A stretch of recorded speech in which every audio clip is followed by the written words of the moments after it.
All right. Hello, everybody. Welcome back to another Citizen Sleeper stream. Been having a lot of fun with this one. If you were in here last time we were playing this, we got a ending. Hey, Spooter, welcome to the chat. Hope you're having a good night, man. Just getting things started. So for tonight, we start a new game of Citizen Sleeper.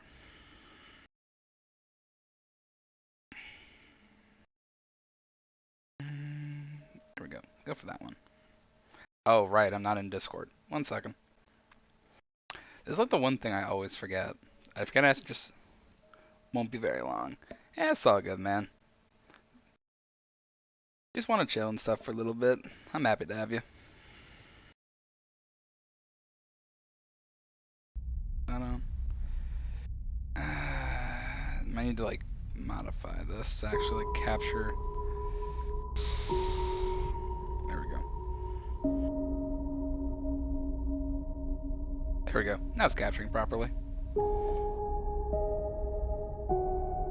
And Spooter, quick question: does it sound all good to you?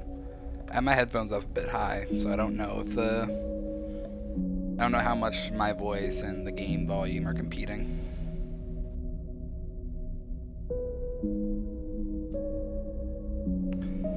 For a new game. Last time we were playing a Machinist, we got 47 cycles in. But there are two other classes, I believe. There's the Machinist, the Operator, and the Extractor.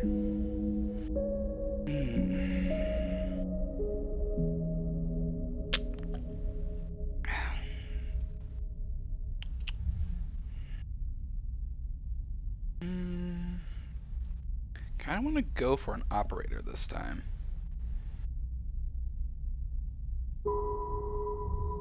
I do wish there was like more classes, because there's 5 skills in this game, but you only have 3 classes, so that's only 3 classes. You only start with a +1 to 3 different skill, and that's either Engineer, Interface, or Endure. I think it'd be pretty cool if there was an Intuit or Engage class, but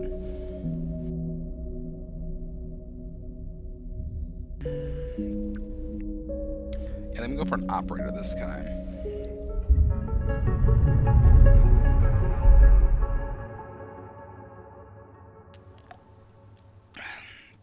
So my goal for this run, is the first run I did, we got an escape ending.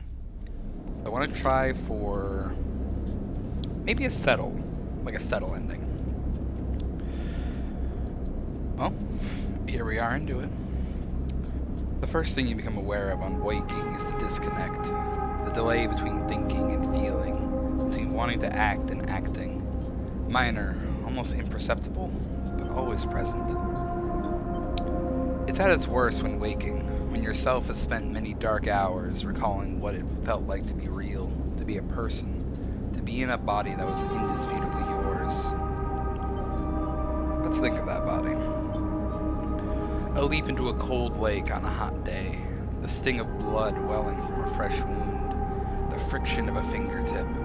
All of a sudden the memories are closer than you thought, blurring as you approach, so you can't tell one from the other.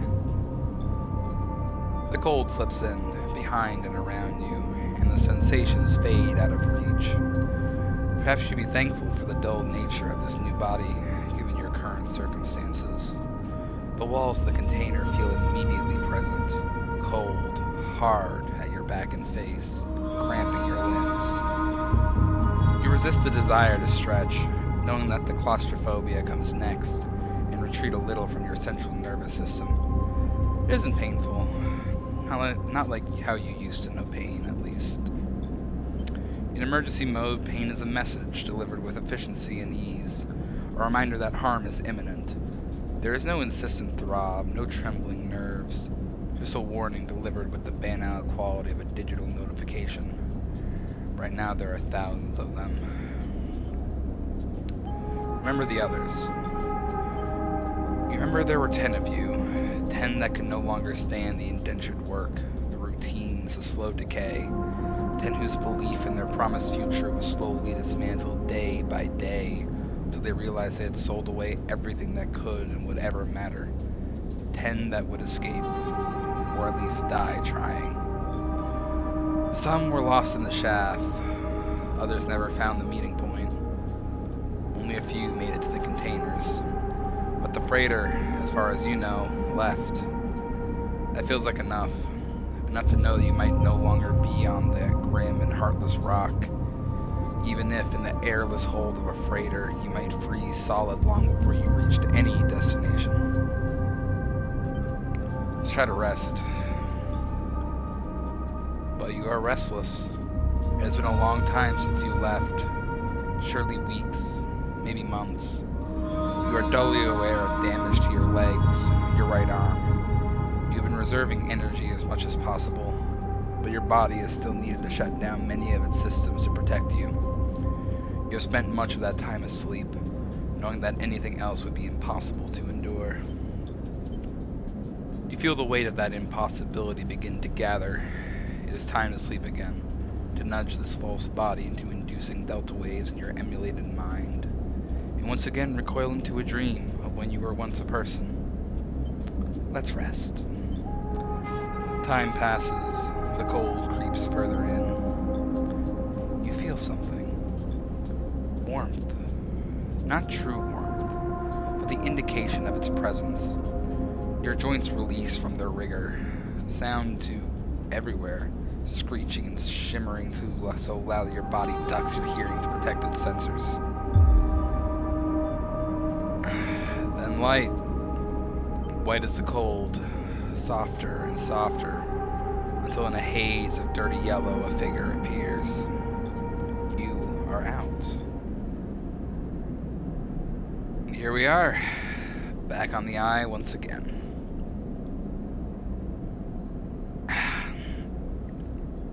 Dragos, the pragmatic salvager.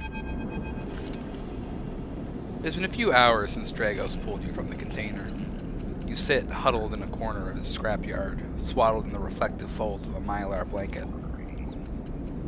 You are slowly coming back to consciousness, back to life, and you stare at the ornately curving element of an improvised heater. You are surrounded by angular, incoherent lumps of ships, some corroded beyond recognition, others still carrying glassy wounds along their edges where a plasma arc sliced them apart. As you trace their shapes with fogged eyes, you hear a voice. So, sleeper, you all thawed yet? Getting there. Never seen one of you come in like this. New frames must have better perseverance than Sub-Zero back. More than a few of you frozen solid to hull plates or inside outer locks in my time. They weren't so lucky. Dragos comes into focus, shrouded in makeshift tech, his headset with its glinting eyes the mark of a drone operator. On his shoulder, one of his symbiotically linked drones perches, its irising eye locking you with an unflinching stare. Last living sleeper that came through this yard was a while ago. They didn't last long. You struggle to read his expression beneath the tech, but it seems lost in memory for a moment. Perhaps he's just figuring out what to do with you. Plan to survive. You aren't sure if he hears you. I won't ask what led you to do it. To sell yourself to a corporation. And I suppose you know you can't go back. Your old body, that's theirs now. And you're just software. Rogue emulation of legally possessing corporate property. You nod along. You remember biometrically signing the forms, the cold floor on your feet as you padded to the sleeper cells, the promise of a life off-world. But as you do, you get the now familiar sensation that these aren't your memories. These are things you know, but not things you feel. You are no longer that person. You are an offshoot. A copy. What you won't know is what's ahead. At least the last one didn't. There's no easy way to put it. That body of yours is falling apart. It's the same for any sleeper who makes it out. S&I wants to protect their property. But if they can't keep hold of you, Well, then no one can. You remember that too, or at least rumors of it, from the other sleepers. Planned obsolescence. A built-in dependence on the regularly administered supplements that were part of your routine. Stop taking them and your body begins to shut down, separate from your emulated mind. How long has it been? How long do you have? Well, for now, Sleeper, you are one of the lucky ones. Dragos glances up and away towards the glassy dome of the yard. The eye is the best place you could be right now. I'm gonna go quiet. Dragos impatiently shifts his weight. Look, I got things to be getting on with. He trails off. Excuse me. There's an old freight container I've been using as storage out in the stacks. We haven't been pulling in much valuable scrap these days, so you're welcome to it. Something wells up inside of you. Emotion. Fatigue. You shakily get to your feet. Alright, you head on up there. You look like you need some rest. And with that, Dragos stalks back into the Rex. His drone's already converging on a rusting hulk. Plasma flashes silhouetting his spindly figure as he returns to work. I've already done the tutorial, so I'm just gonna skip through this. Here we are, little operator out in the stars. I really want to get up to this point. That's some strange number. I'm not answering that.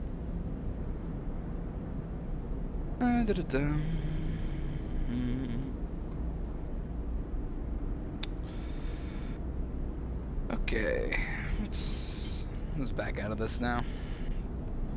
It's gonna take a little nap, it seems. All cycles need to end. Of course, I'm getting a bunch of like.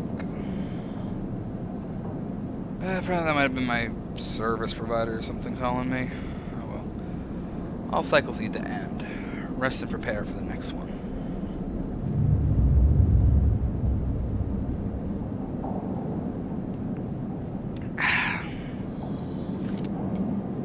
You wake, curled up in the corner of the container, and begin slowly assembling the world around you. These four steel walls. After all this time, you still find this body, the one you wake in now, strange and disjointed. Its message is readable but somehow wrong. You sit up, pulling the mylar blanket close against the cold. Here you are, on this ruined station, millions of miles from anyone you know. Are you still in the system? Did any of the others make it out? It's impossible to know. After all this, what matters? Building a life. Maybe you did get lucky, finding yourself here. Maybe here on the edge of everything, there's a life for you to build. Before you can build anything, you'll need to learn to survive. Maybe if you can do that, you can make a life for yourself. Dragos has left a few comforts in the container. The mylar blanket, the bedroll you slept on, a canister of water, a makeshift electric stove, and some faded sachets of some desiccated powder. You thumb the power stud of the stove and to boil the water. The contents of the sachets smell like damp wood. You sprinkle them into the liquid. As a pungent smell washes over you, images from your restless sleep come back to you. A ring, like the station, a skeletal and ghostly, a web of threads pulling at your skin, a constellation of bright polygonal shapes, like angular suns burning into your mind. There's something unpleasantly visceral about these images, and it is long after you finish drinking before they begin to fade. You tidy away the stove as best you can, try to gather enough energy to greet the day. That's some good energy right there.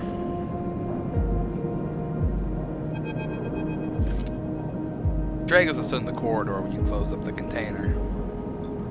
He's still wearing his headset, and in the harsh light of the corridor you realize it's implanted. A drone sits on his shoulder, its cache of sensor eyes rapidly irising. How are you feeling? Not good. The drone chirps. Dragos nods. You notice that beneath the operator's rig, his skin is marked by burns and blotches. I know the container isn't much, but it'll keep you safe. He pauses. So, I'm not gonna chit-chat too long. You well enough to work? What type of work? I'll be honest with you, Sleeper. I didn't pull you out of that container out of the goodness of my heart. He looks away. At the yard, it's simple stuff. We hack these old hulls down, sell them off to the shipyards, the bright market dealers for cryo. Occasionally we pull out some tech, something with a bit more value. Most of what comes in is scrap. It's hard to find good hands here, but I figure as a sleeper, you'll be used to the manual labor. And obviously I'll slip you a few chits of commission based on what you turn up. Chits? These. He pulls out a handful of small metal bars. Air-walled cryo, isolated from the market. It's what we use for trade out here. He stuffs them back in a pocket. He shuffles his feet nervously. Look, I wouldn't usually do this. In my opinion, you'd be best suited moving on as quick as you can. And sleepers, well, he trails off. But things being the way that they are for me at the yard, he pauses. I need the help. Happy to. Okay. He pauses, thinking of something else to add. Look, just come down to the yard when you're feeling fresher. There's plenty to do. Will do. He nods distractedly and turns and walks away, the drone hopping along ahead of him. See you later, he calls back. Looks like it's time to get to work.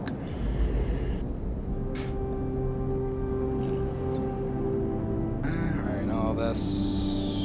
I'm gonna leave for a second. Is there anything else I can even do at the moment? No, Dragos' yard is the only thing, because we're still in tutorial.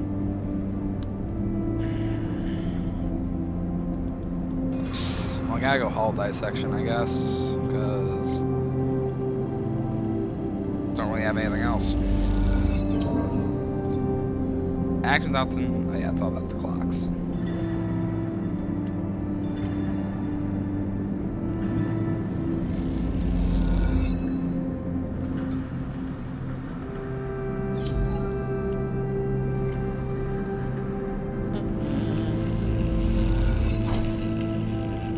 Getting some good cryo and some good success on these.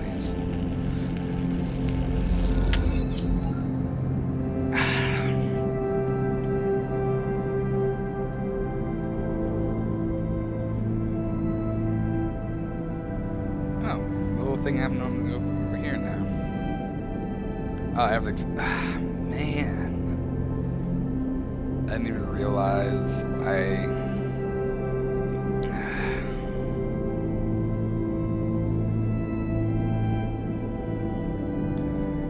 I'm an idiot. I only need to do that once. I definitely should have done that only once, because now I'm gonna lose all my stuff. We'll end this cycle. Don't have the energy to do anything more, and we're about to lose a lot.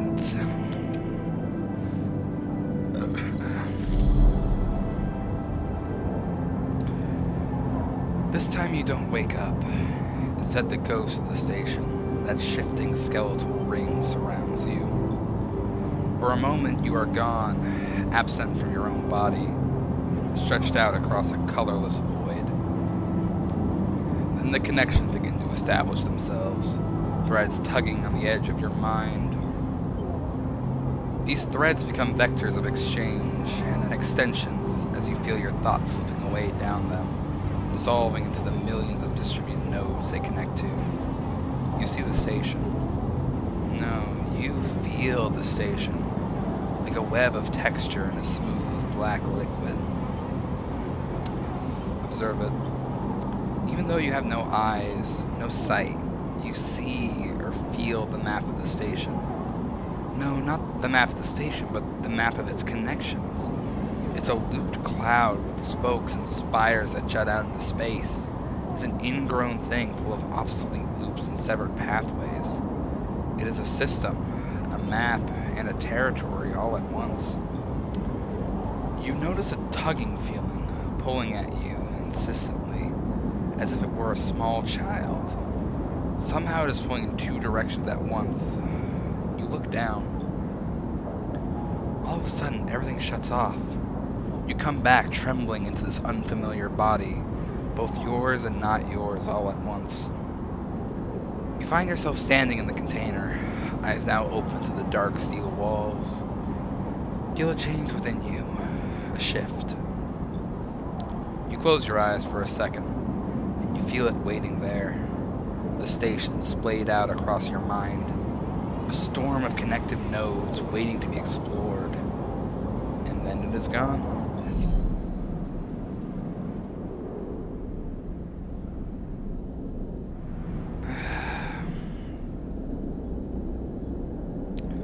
A little brush with something beyond us.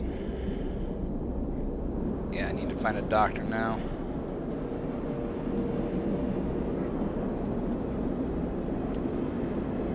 So let's ask for some directions.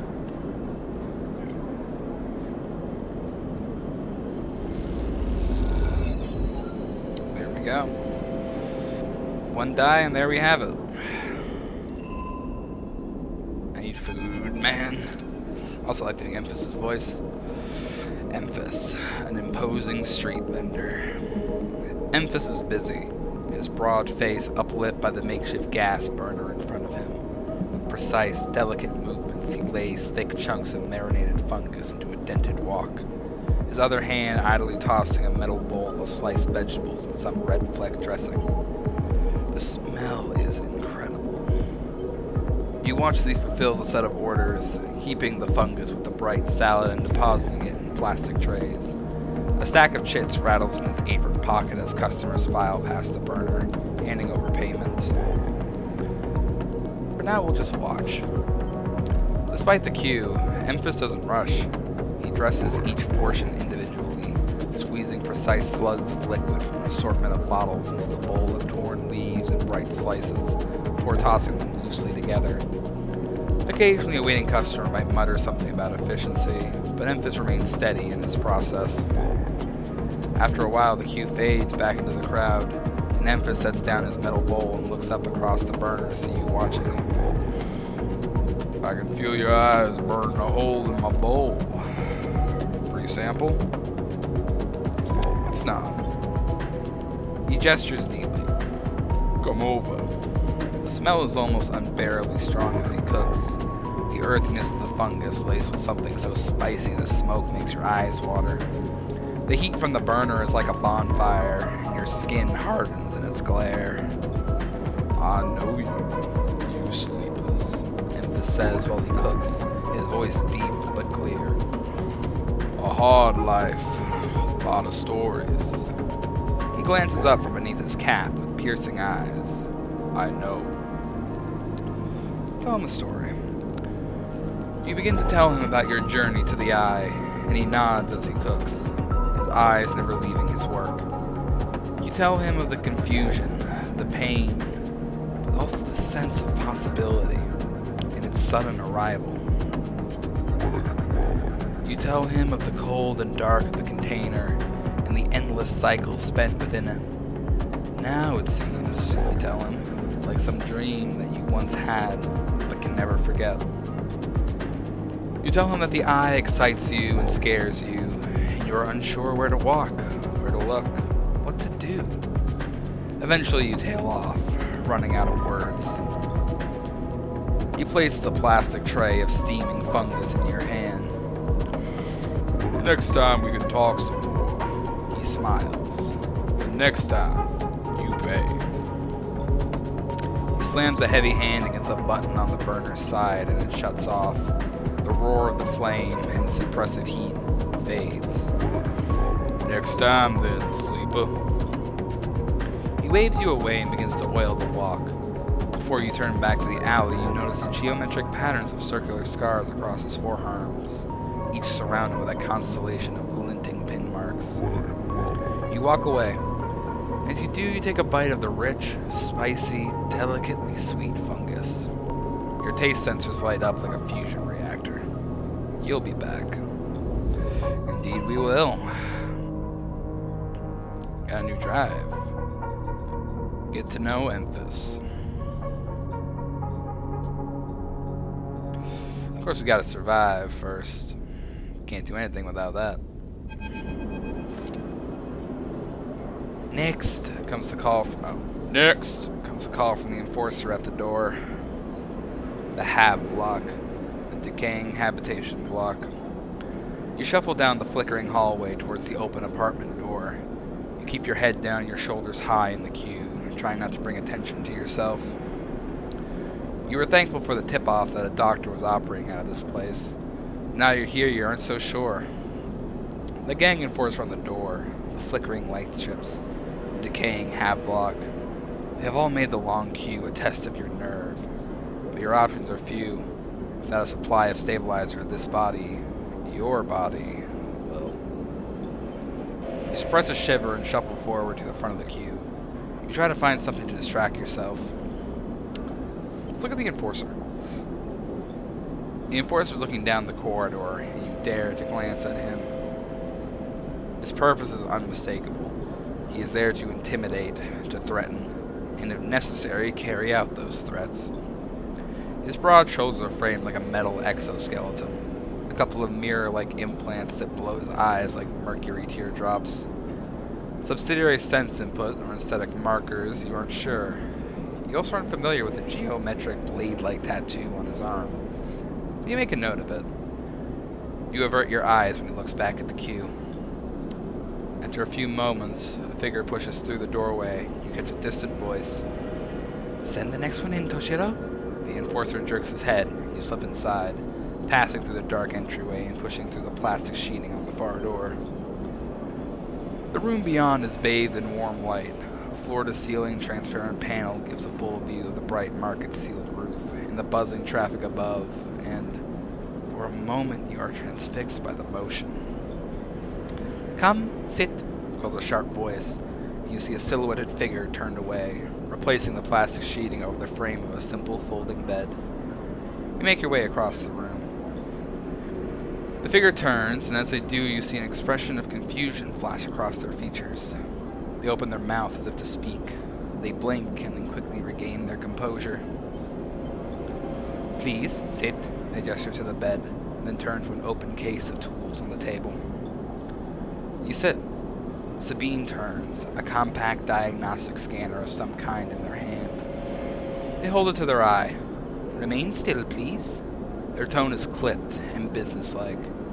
You stare ahead, still dazed from their expression when you first entered. Fear, recognition, sadness unmistakably etched across their face. "How long have you been on the station?" they ask, the scanner still to their eye. "Only a few cycles." They nod. "It's good you came to me." They set the diagnostic scanner on the table. "I'm going to start by assuming you don't know anything." They take your arm and roll up your sleeve, inspecting your synthetic skin. "Your body is dying." They say it without ceremony, without drama, but not without empathy. SN-ARP doesn't like to see its proprietary technology let loose. To prevent bodies like yours, frames as they call them, from being stolen, repurposed, or in your case escaping, they built in a process of so-called planned obsolescence. Frames decay rapidly when not regularly injected with stabilizer, one which SN-ARP remains the sole producer of. They look up. Sound familiar? Yes, it does. Good, that may help.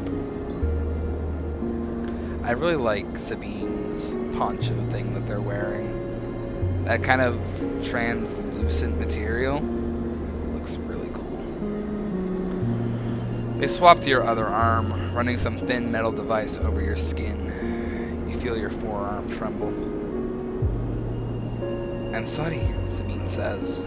You're unsure if they mean for the cold touch of the metal or everything else. "Emulations like you, sleepers as most people know you, aren't classified as people in any of the surrogate systems. You have no rights, no status." They focus hard on the inspection of your arm. "And SN-ARP has no reason to release stabilizer into the market." Sabine looks up as if to apologize again, but they stop themselves. I know little of this is of use to you. They turn away, disassembling the metal instrument and cleaning it. Silence fills the room as Sabine works, and then the silence gives way to tension. You stare at their back, willing them to say something, anything. Sabine turns to face you. I may be able to help. They sigh, and you see the darkness under their eyes. You hear the fatigue in their voice. They gesture to the door. You saw Toshiro outside? You nod. He works for my benefactor, Yatagan. They are influential in the low end. They gave me the space to work, run the door, and take the profits. At the same time, I had to fix up their enforcers, tend to their implants, sew up their wounds. They look away. But Yatagan has connections. Smugglers from the Starwood Belt, mercenaries working for the corporations on Ember. If they can source the stabilizer, maybe you'll have a better chance. Sabine sets down their slate, their notes complete. This is dangerous, and it'll be expensive, but I think we can do it. But why would you help me? Sabine walks away to the window, their face dappled by the shadows of passing drones. Let's just see if this works first. I'll let you know when I have a lead. You nod and leave, Sabine still staring out unmoving. When you reach the lower level of the market, you look back up through the panels of the roof to see if you can see their face. But the room looks dark against the light of the market. You duck your head and walk off into the crowd.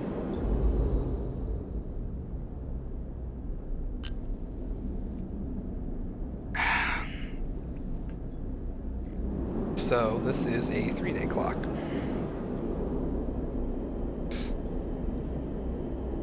Past the low end. I don't have the 60 cryo. Not that I need it now anyways. The Rotunda. Shipyard.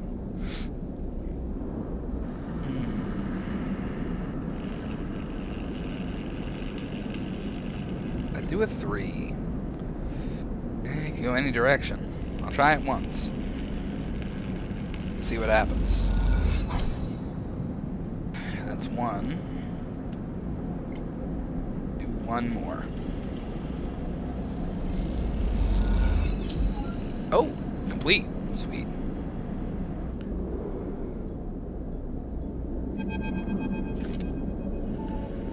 You arrive into a buzz of activity at the yard. Red, blinking lights flash across a vast, dark shape, suspended below the dome. They flicker across scorched hull plates and vent structures, spilling from holes in the twisted shape. The cutter is huge. It has been torn apart in some violent encounter. She's a beauty, isn't she? Drago stands to the side, focusing on the hulking ship as it's lowered into the yard. She is. I should thank you. This place was on its last legs when you turned up. And now look at this! The ship descends slowly, its interior visible through multiple hull breaches. You struggle to gather the same enthusiasm as Dragos for this monstrous craft. You can't help but think of what became of its crew. You know what happened, Dragos? What do you mean? He glances at you. I managed to convince our salvager friends to give it to me on credit, and that's what happened. Credit? We may have done well, but we can't afford a down payment on this one. He pats you on the shoulder. Don't worry, we'll make it back once we chop this beauty up. You sigh, but Dragos doesn't seem to notice. The ship creaks like a calving iceberg as it reaches the base of the yard. Dragos is visibly excited. I know I said you shouldn't stick around, but I'm gonna need some help with this one. The drones start to crawl over the hulk, their lights illuminating flashes of dented hull. Watching, you wonder if you arrived in a similar fashion. Locked inside that container, the wreck of the SNR freighter lowered into the yard like a corpse ready to be butchered. Or was the container delivered to Dragos on its own, a wound for your rebirth into this strange station? You shudder. Perhaps if you could learn something about this ship, you might be able to trace the path that led you to this yard. Drago squeezed your shoulder. After these past cycles, I think we're up to it. What do you think? You see the fading name of the ship emblazoned on its side. Winterlight. Let's get her done, Dragos. He claps you on the back. Glad to hear it. Come back in a few and we can make a start. A real beauty, Dragos repeats. Perhaps just to himself. You take one last look at the shattered ship as the drones start cutting and slip out of the yard, feeling suddenly cold in the empty passage.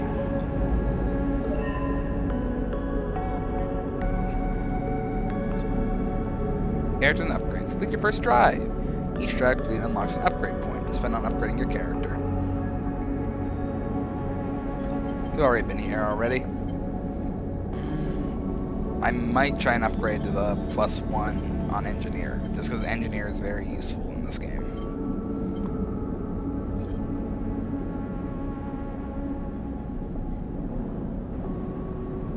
Cutter's salvage. I'm gonna need Engineer for that.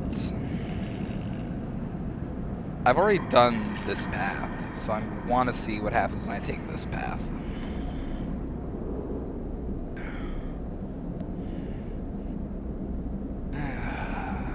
It's going to turn in for the night again and end this cycle.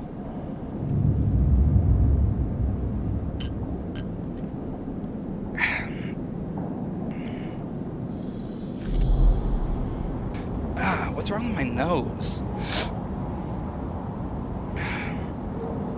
Yeah, it's making talking a bit difficult. It's like I have like a bit of congestion or something. Again, the skeletal ring of the station fills your mind. It sparkles with glittering light, like stars reflected in a winter lake. It's clearer, crisper than before. The threads still pull, but you remain in place, flickering in the flow. Between the threads you see bright shapes, caches of shimmering light beneath transparent crystal forms. You follow the path of a thread across the ring through these forms, then leap off into the void. You begin to understand. These are nodes and connections, a map of information, of communication. There are so many layers, so many loops that it seems almost impossible to parse. You begin to try. Focus on the nodes. The nodes are glassy, bright, but in all this flow, the only solid and fixed points. You approach one, a pyramid or a triangle, to mention their difficulty here, and lean close to it. Inside, shifting layers conceal a tangle of threads, a meeting point of exchange. Excuse me. But before you can glimpse any further, the glass clouds and hardens, cutting you off. The threads and nodes, passages and puzzle boxes. One leads to another. There is so much here, so many answers, so many questions. All you need to do is follow the path and open the boxes. You look out across the ghost landscape of exchange and see an opportunity. But then that insistent tugging again, pulling at you. You look down again and see two lines, two threads pointing different directions that they were tied around you. The first thread? The first thread leads out, away from the station into the inky black. Someone out there is tracking you, hunting you, following the thread to you. They're in a ship, and the ship is approaching ever closer with each cycle. And the second thread? The second thread leads in, pulling deep into the station. Your gaze follows it, and this time you see something. A sphere shimmering above a strange, angular body. A pulse shoots out from it, passing over you like a torch beam, testing you, tasting you. You open your eyes. Time is short.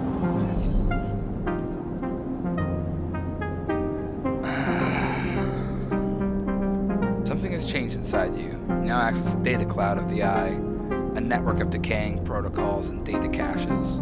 While there, you can use dice and items to access systems and extract data. But be careful, these networks are old and strange. Click the eye button at the top of the screen to toggle the view on and off. to do that one yet.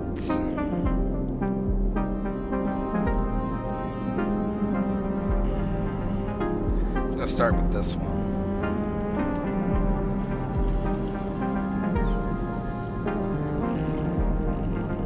Let's see what we can get. Pretty good. And again. You work your way into the ship, systematically separating and cutting piece by piece. The ship starts to come apart.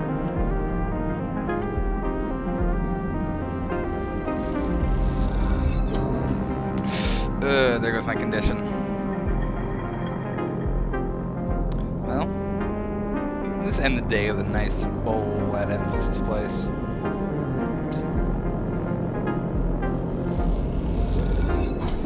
Your mouth stings as your sensorium sends warning signals over and over. This is the good stuff. It's so spicy, we literally have a warning in our system. Rotunda Wetlock. Hellion Crossing.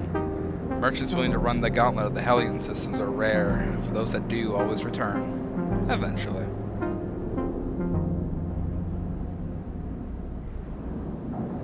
That's this cycle over. Let's have a sleep.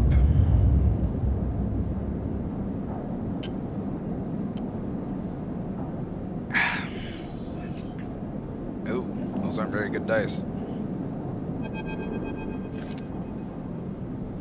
As you close up, a voice echoes down the corridor towards you. I know who this is. Sleeper, wait up! Bang is coming down the corridor towards you, a wonky grin on his broad face. Hey, glad I caught you. Do I know you? He grins. You do now. He puts a hand on your arm. I've seen you hanging around. Just want to chat.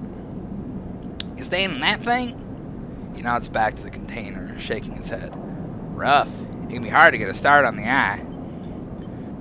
He looks away down the passage. What was it old Erlen said? The eye opens for us all? Nice idea. But, well, not always very practical. He glances back at you. We do our best, but it isn't easy. Erlen? You pass together into the main walkway. No one told you about Erlen? He's the founder of this place. That's why it bears his name. Avenage should organize some seminars. He laughs. Not really my department, though. I'm with systems. Avenage? Think of us as Administrative Association for the Eye. Depending on who you talk to, we either emerge the response to or a continuation of Andre Erlen's original union. He smiles. Personally, I avoid the topic. He stops you in the quiet passage. Look, that's not what I'm here to discuss. I've been seeing some unusual network activity, and well, I know a little about you sleepers. I have a small proposition for you. He glances around, but this is not the place for it. I have an office just across the way. Give me a cycle or two to prepare, then, when you're settled, stop by. He lowers his voice and gives you a dark look. In truth, I need you. If what they say is true about you sleepers, well, there's work to be done. He pats you on the back, his voice bright and his dark look suddenly gone. Stay clean, sleeper. He walks off down the passage, raising a hand in farewell. Let's see. Solheim Gate, Merkinode. Put a 1 in here. I know how to do this. Give me the data. Cryptic key.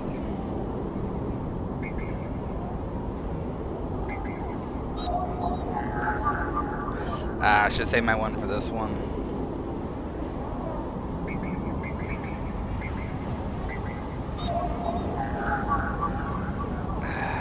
Do I have any of these I needed to? That one does. Give me the data.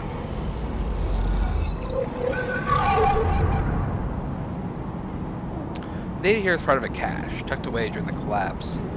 Who hid this and for what purpose? The cloud in the data ghost of the eye. As you drift back from the nose, something latches onto you. A thread, strung tight around you. It tethers you in place. A taste. The voice makes you shiver. Its source somehow both distant and close behind your ear. You see a distant glint of light shut off, and then suddenly a shape is at your side. It stalks around you, circling like a shark, like a wolf.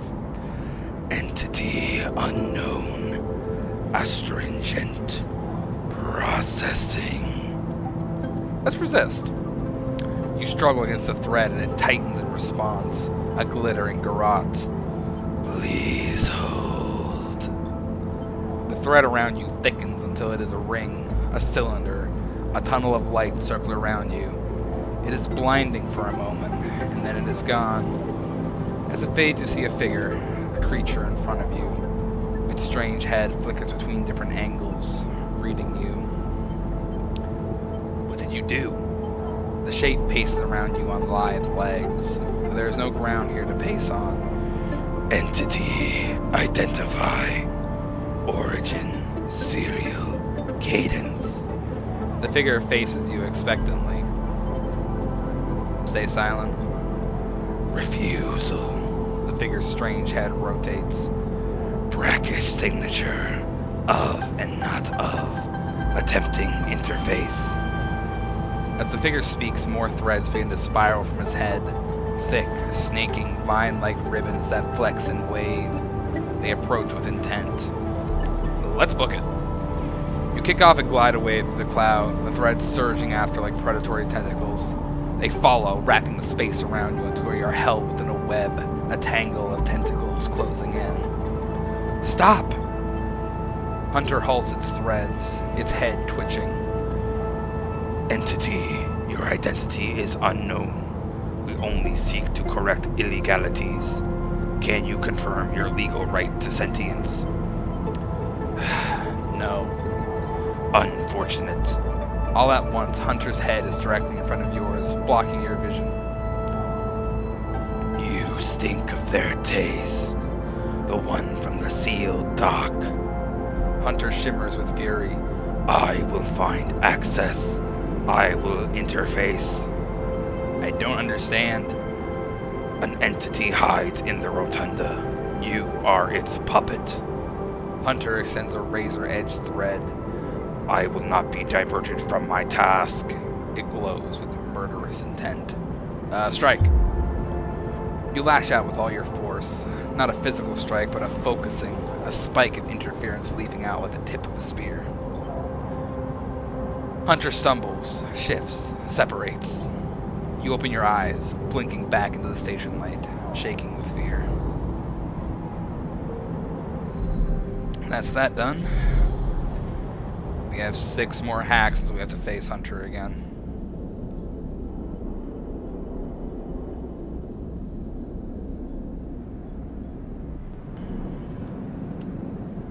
Pop a 6 in here.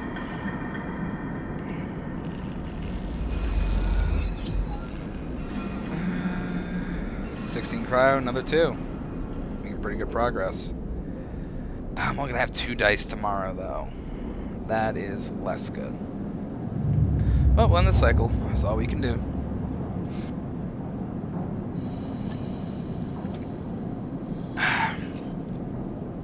A 6 and a 2. Let's leave.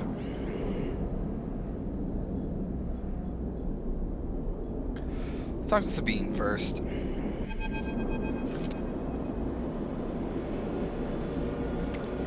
The first thing you see on entry is the glint of Toshiro's implants, like a cat's eye in the dark of the corridor. He nods you in as you arrive at Sabine's door. The entryway is still dark and you push through the sheeting into the surgery. I have it. Sabine stands with the case open in front of them, a set of vials lined up inside, separated by foam inserts. They pick one up, rotating it in the warm light. I have no idea how Yatagan... They trail off. We should treat this with caution. It looks authentic, but I have no idea if it really is what it appears to be. I don't care. I appreciate your enthusiasm, but we need to be careful. Unfortunately, I'm not sure we have another choice. They gesture for you to sit on the bed. The stabilizer works under a similar principle to an immunosuppressant in a transplant operation, and it stops your body from rejecting the unfamiliar parts of itself. In the case of your frame, the unfamiliar part is each of your biosynthetic organ groups, which over time are identified by your body as foreign material and therefore must be eliminated. Sabine holds up a vial of the would-be stabilizer. However, unlike an immunosuppressant, the stabilizer doesn't do this by limiting your entire immune system. Instead, it re-encodes your biosynthetic organs with new protein chains, which act as passcodes within your immune system. The stabilizer refreshes those passcodes, keeping your frame protecting all of its own organs. Passcodes? In very basic terms, yes, they sigh. Look, what matters here is that the stabilizer should be able to encode any organic or biosynthetic matter to be accepted by your immune system. They glance away. At least, if the stabilizer is genuine. The only way to know for sure is to inject the vial. They begin readying the syringe. I will start with a small dose to limit the risk. I don't have a choice. I think you are right. Sabine cracks the glass neck of the stabilizer vial and uses a syringe to extract a fraction of the liquid. They tap the syringe and you watch as if any sign might emerge from the clear liquid. You barely feel the needle, your frame registering the initial injection, but with little response. A sensation begins to spread from the site, a fizzing, trembling wave that disperses through your arm with incredible speed. Your vision goes white, and when it returns, Sabine appears encased in shards of sparkling light that slowly fade into darkness as you settle back against the bed. You swim in darkness, muffled noises like an argument heard from underwater, prickling waves of cold. When you sit back up, Sabine is sitting in a chair by the window, facing away from you, backlit by the glow of their slate. Awake? Yes, I am. The stabilizer is genuine. They sit down beside the bed. I don't know how Yatagan acquired a case of the stuff, but they did. Sabine looks troubled, distracted. You should rest some more. But you are going to have to do that somewhere else. They gesture to the door. I have other patients. Sorry. Sabine nods towards the case. I'm afraid I can't offer you any more doses. You are going to need to pay for your next dose. Silence fills the room, and they return to their glowing slate, looking around the room. It seems different somehow, as if things have moved or shifted. You wonder how long you have been out. Sabine? Nothing comes free, Sweeper. Remember that. You manage to get to your feet and wander out into the hallway. The queue stretches down the flickering corridor. Toshiro stands impatiently by the door and fixes you with a glare as you leave. You lower your eyes as you stumble past, somehow faintly aware of the station spinning beneath you.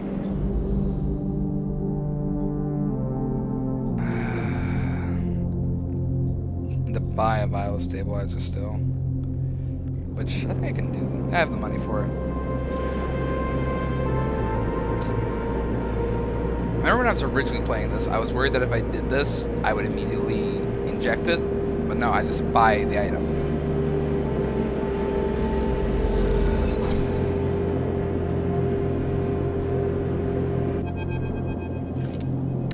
As you quickly leave the surgery, eager to be away from Toshiro's glare, you notice something wrapped around the stabilizer vial, clutched tightly in your hand. You open your hand and a thin film, marked with holes and sigils, unrolls from around this vial. At one end it has a hard metal strip, a handle. Back the film. You hold the cloudy film up to the light. It is perforated with an ornate pattern of holes. You make out a word among the markings. Passkey. Is this an entry key for somewhere? Inspect the handle. The metal handle is worn and pitted, but you can see a set of numbers imprinted into it. 207-F, and then crudely stretched into the handle at some later date, low end. For a moment you consider going back to the surgery to return the key, and then quickly think better of it.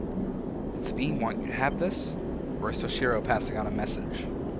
Time to head to the low end and find out.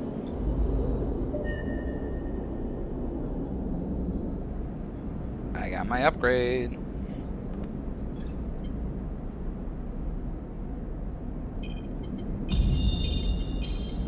go.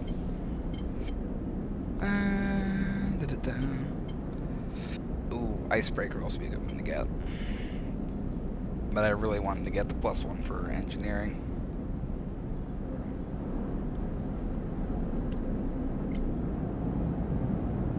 Bada bing, bada boom. She's salvaged.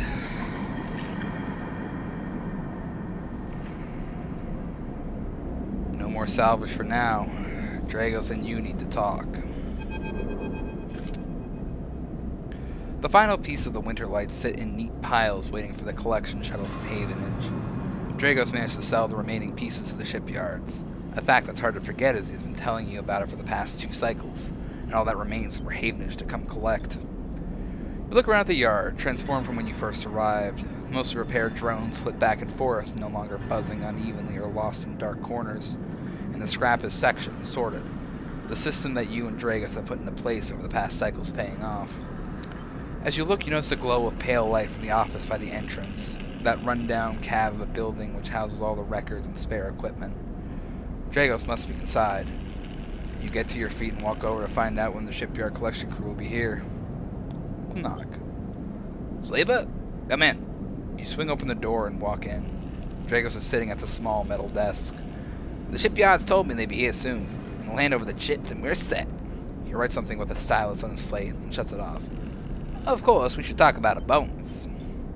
He stands and turns to face you, his face placid. Look, I don't know when the next job is coming, but this should tide you over for now. He opens his hand to reveal a stack of chits. Oh, what's going on here? I said it's a bonus. Take it. Dragos presses the chits into your hand. I've done well by you, and you've returned the favor. He straightens up and clears his throat, and you realize he's prepared what he's about to say. These chits are for you to take and do what you will with them. They are from me, and they are the last I'm going to give you. He pauses. There's no more work for a sleeper in this yard. He folds his arms. I'm sorry, but that's it. You stay in the container as long as you need, but the yard is done with you. He turns away to his terminal. Well, why? Don't press me, sleeper. This is for your own good. The glassy aperture on Dragos' headset betray no emotion. You need to stay away, sleeper. He pauses, considering his words. Trouble is gonna follow you here. Trust me. What do you know? Dragos kicks at the floor, frustrated with himself. I'll not be saying any more, sleeper. Dragos suddenly grabs you by the shoulder and drags you out of the office into the yard. He turns you to face a stack of pieces from the winter light. Dissected, cut down, totally unrecognizable as a ship. You came through that, sleeper. That should have been you. Chopped and stacked. His hands tremble on your shoulder. This is what happens here. We cut down broken machines and move them on. Well, I didn't cut you down, but I'm sure as hell moving you on. Moving you on before whoever killed that ship out there comes to kill me. Why would they kill you, Dragos? Kill both of us! He shakes his head. These ships, they didn't get decommissioned. They didn't break down in dry dock. Think they'd look like that if they did? Someone ended them. That means someone tried to end you, sleeper. And I'm done waiting for them to turn up. We've had our fun. Now it's time. He gives you a little shove. Go on. He turns and walks back to the office. That's it! He shouts and goes inside. The silence hangs in the air and you leave, with your pockets filled with clinking chits, and a strangely hollow feeling in your chest.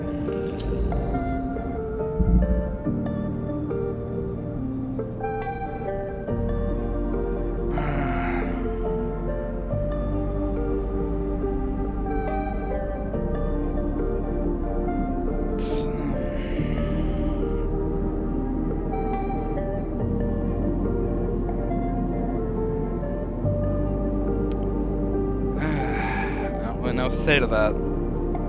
Our first friend on the eye kicking us out like that.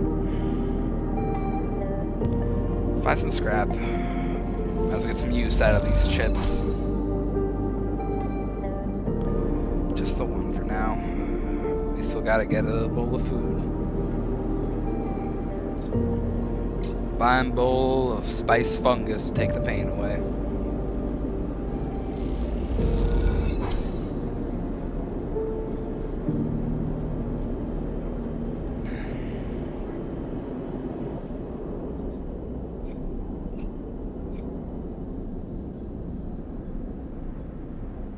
We got Feng here. Sleeper! Feng catches your attention as you approach the Haveners building, leaning against a bay door to the side of the entrance. You approach. Easier to come in this way. Security, all that. He gives you a look. You know. He slams a button and the bay creaks open, blinking lights in the dark behind it. You follow Feng inside. Truth be told, I don't spend much time upstairs. This is where I work. The door hisses as it closes behind you. The bay is filled with pieces of hardware, all rigged up to generators and diagnostic slates, and things you don't recognize that glow with blue screen light. There's a chorus of hums that blends into a single wave of static, filling the dark corners of the room. Feng leans on a server stack and gestures around. You like it? It's incredible.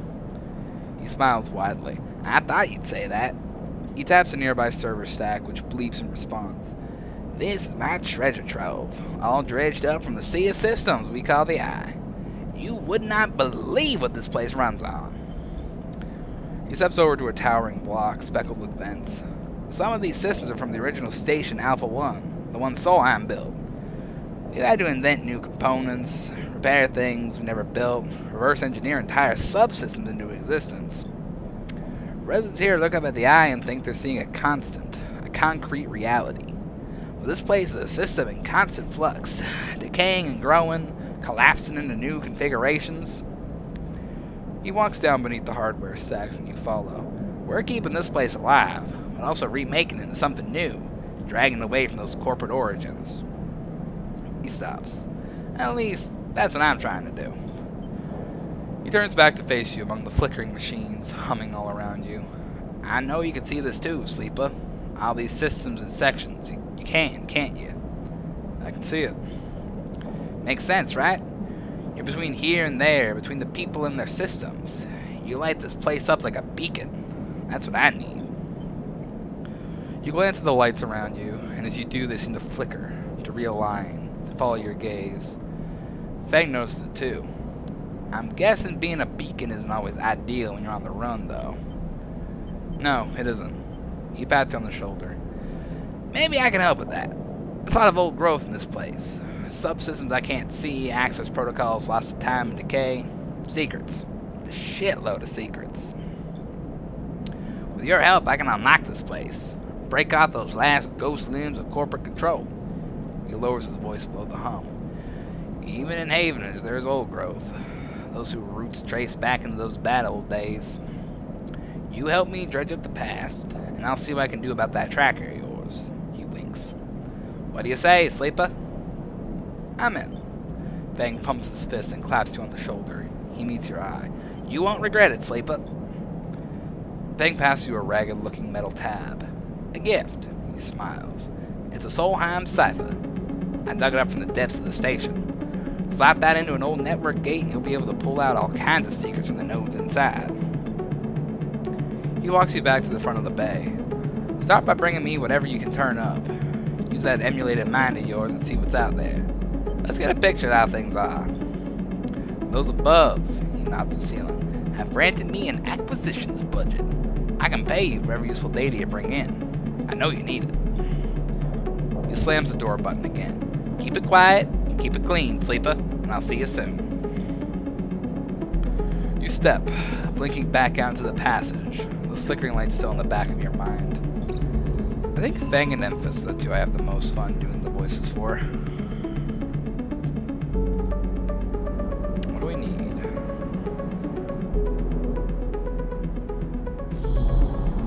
Solheim Gate. Well, first of all, let's unlock all this. See what we're working with around here.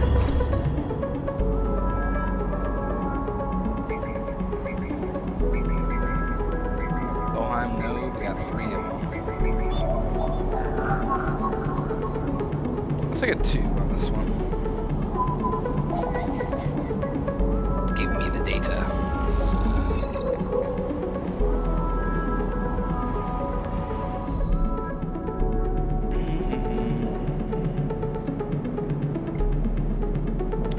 Open the system. Feng will pay you well for any Solheim data you dredge up from the Eye's old systems. What he does with it is anyone's guess. How much is 1 worth? 15 cryo. Not bad. And I'm pretty much using garbage dice for this. Scrap freighter. I was already at you. I do need a new job now, unfortunately. Let's end this cycle.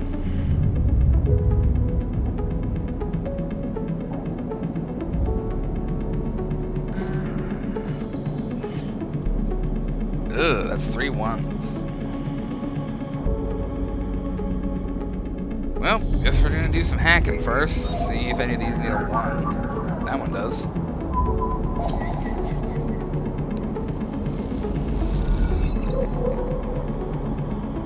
And did I try this one needs a 1? No, it's 2 or 3. I don't have either of those.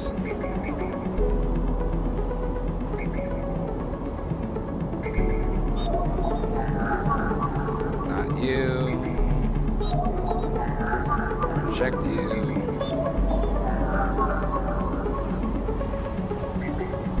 Anything from you? Yeah, I could. A lone connection feeds in this isolated node. Last access timestamp is 1,000 cycles ago. Give me the data.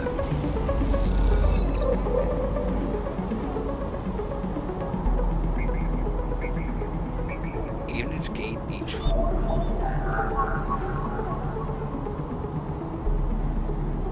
This gate keeps traffic out of the Haven Shipyard's internal network. The correct cipher can guarantee you access. Okay. I think that's about all I'm gonna get out of that. The Ort Exchange. Don't really need this for anything at the moment.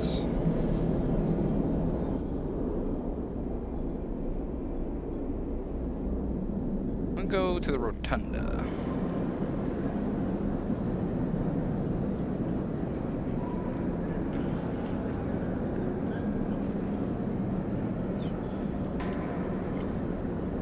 Dock plans. Haven security have to have plans. Stealing them would be the fastest way to get to know the place, and the most dangerous. I have a 5 here. Yeah, let's just steal the dock plans. It's a 50-50. It's gonna be a neutral outcome regardless. Hey, positive outcome. Dock watch it. You walk to the security office on a shift change and walk right back out with the plans moments later. Simple.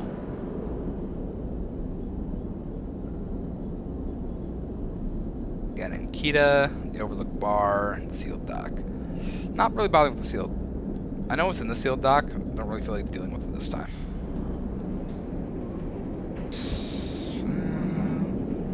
Let's get a drink. Not sure if your frame can metabolize alcohol, but this fun little drink, this might try.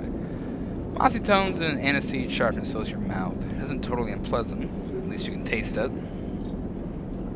Got another one. Fungal drink fermented along the green wave seems like a good test.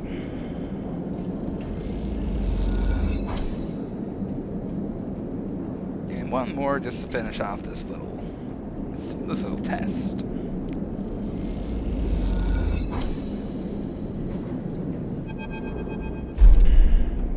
The glass shatters in the steel bar beside you, and the taunts don't take long to follow. Hey, Haunt! The spacer calls across the low room. What are you doing here? He laughs at his own lame joke. Playing human? Let's ignore him. You hunch a little further, staring at the hundreds of tiny impact points that scar the bar's surface. A hand falls on your shoulder. As you flinch away, it pats reassuringly. You freeze in place. Out? The voice comes from behind you. Spat out like a shot. You turn to see bright eyes, dark hair, a stare that could breach the wall and vent you all into a hard vacuum. As you turn back to the space, the second glass comes sailing through the air. Duck. You duck, and the glass explodes in the bar behind you, showering you in glittering shards. Through the haze of glass and gyro vapor, you see Talo leap the bar and close the distance to the spacer. The thud, as he slams to the wall, echoes around the bar like thunder. Now flanked by other figures, quick to their feet, Talo throws the spacer out through the door and stands silhouetted against the rotunda lights. You touch your forehead, and it feels wet. Someone helps you to your feet and back onto your stool. Broken glass rattles as it's cleared and a fresh measure of gyro is glugged out in front of you. The same hand, warm, heavy, falls on your shoulder once more. He isn't coming back. We don't tolerate that kind of shite here. Tala flops into the stool beside you. Now, let's get a look at you, will we? Tala wipes the powdered glass from around the wound. Someone places a bottle of alcohol in the metal tin with tweezers on the bar. She disinfects them and then turns to you. You were pretty fast on that second glass. She smiles, picking a piece of glass from your forehead. But not fast enough. You don't feel the pain, only the string of status messages your body delivers concerning dermal damage and exposed structures. You do feel the care, though, as Tala's bright eyes search your thick synthetic skin for splinters. Let's watch your work. Tala works with the skill of someone who has had to pick glass splinters from the skin of a stranger before. She hones in on each bright shard, all the time tapping the tweezer tips in little rhythms that only she can follow. Tala smiles to herself. So, you been on the eye long? Just arrived, actually. I thought so.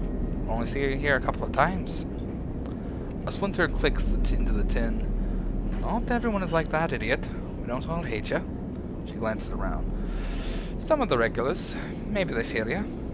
Maybe they're just curious. I don't know. But I do know that the Overlook is a safe place. I know what it's like to be new in this place. Trust me. She meets your eye. I'm not trying to convince you of anything or separate you from your chits. I just want you to know that if you need somewhere, you can always come here. I know the rations we've got aren't much and the company is, she leans in, limited. But if you need work, I'll happily put you up behind the bar. And if you need shelter, well, we can discuss that. You'll be safe. I usually have Francis on the door, but he's up in the Greenway this cycle, hanging with our suppliers. Francis tends to be particular about what we serve, even if the clientele isn't. She places her tweezers in the tin with a clink. Last you, sleeper? Here. She slides the glass of gyro to you. This'll help. She stops, her hand still on the glass.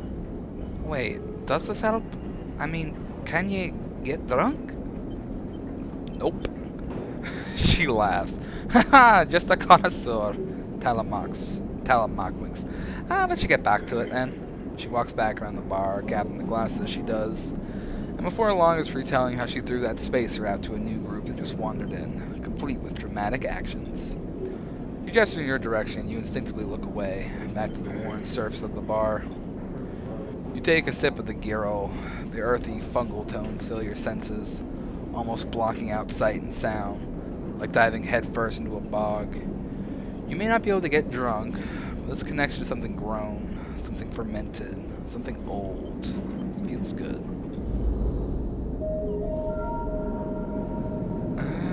Bar shift. Yeah, sure, let's work a bar shift.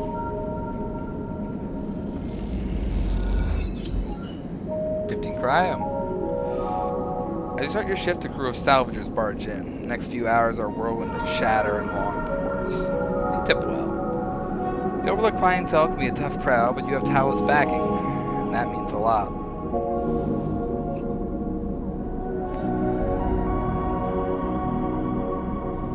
Extract the past. Disable your tracker. Build a ship mine. We're talking of a fabricator owned by the Ord Exchange. With that and a few fragments, you could build a ship mine core.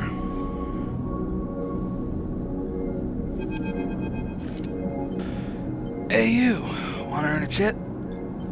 Ankita stands beside a huge pile of tied together hull plates. She stretches out her back, her shoulders bulging beneath her flight suit. Make it two. Ankita laughs. Oh, this goddamn station. She sighs and pinches the bridge of her nose. Alright, come here then. You cross the docking concourse as she begins to split the plating into two bundles. What is it with this place? She asks as she angrily lashes the massive plates together. Everyone wants their cut. She straightens up to an imposing height, her armor plates creaking, and looks you up and down. Or is it just that you all think I'm an easy mark? Stay silent. Ankita softens. I get it. I do. She shakes her head. If I could go just one cycle without some jumped up grifter trying to take me for an idiot, then that would be nice. Ankita hoists one bundle of plating onto her shoulder. Come on then, enough chat. Gotta earn those chits. You struggle to shoulder the plates, but you do eventually. Ankita gives you a look. Ship's this way.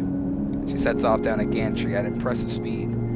As you catch up to her, she turns down a passage, pushing through a small crowd of stiff doors. What are you doing this? Why are you doing this yourself? You mean, why aren't I hiring those good folk? She nods back to the step doors. I paid Havenage enough. They're currently rinsing me for a mooring I can't vacate unless I either fix the ambergris or sell it off as scrap. What's wrong with it? It? Ankita looks at you pointedly. Her. She rapidly turns another corner as you trail behind. She got cut up pretty bad on her last job, and had to moor up here for a spell. But since then it's only gotten worse. Someone got in and sliced the core from her ship mine, so now she's gone dark. She shifts the panels on her shoulder. The upshot is that I'm short one ship mind, with a ton of repairs to do. The rest of the crew signed off the moment they got wind I'd been stranded. So yeah, it's been a time. Sorry to hear it. Yeah, I've seen worse. But I'm bleeding shits every cycle here, so I need to get off. And fast. Ankita swings the plate from her back, almost knocking you over in the process. This is me. She hauls a second bundle off your shoulder. You're the first person I've met here who might actually be considered helpful. She pauses, chewing her bottom lip. Look, you want to help? Come see me. I need a hand putting Amber back together, and you don't seem like the type to try anything stupid. He passes the bundle of plates through the ambergris outer lock, and then turns back. Just don't go spreading all this around. Ankita throws you a couple of chits. She gives you a parting nod and ducks through the doorway. Alright, get out of here, she calls back, and the lock slams shut. Got a couple chits.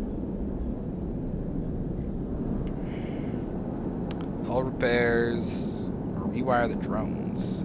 Well, it's an interface thing. I only have one die, it's not really worth it. Sealed dock, don't care about that.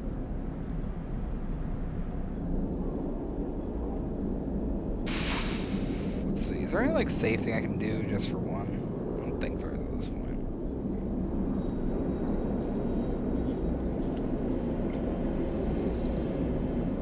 Yeah, let's just play the exchange. See what comes of it. Use the dice for something. I lost 11 cryo? Oh man. And gamble all my money away at this rate. Let's end this cycle. Keeper, I come with an important update about the Pokemon I named after you. You're popping off. Great to hear. Hey, music. Doing any more Pokemon Roblox adventures soon?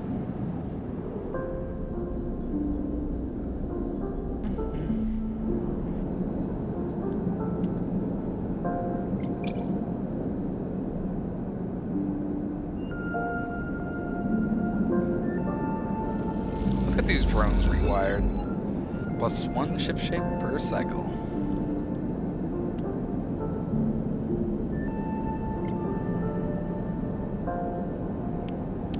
This one going, and we'll get this one in just because that's about 75% of success. Played last night. I don't normally stream the same thing 2 nights in a row. We'll probably be back on it tomorrow. All right. Tomorrow, I have a work meeting tomorrow. I'll try and step in if I can get a bit of time. But hey, glad to hear it's been going well. That's kind of like the unfortunate thing with my schedule. It's either like it's kind of like I'm either streaming or I'm busy, which really sucks when I'm trying to like watch other people's streams.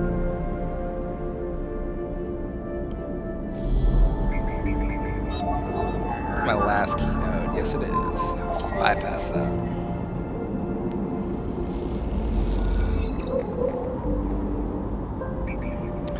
Oh, that was the wrong one. Crap.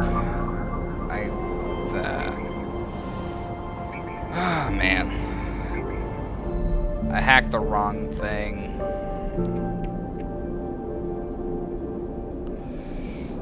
visit Memphis real quick. Need some more food. I hope work isn't mean or annoying if they're just telling me I'll boop them. No, they're good people. It's just our meetings tend to go a bit long, so pretty much my evening is usually taken up by that.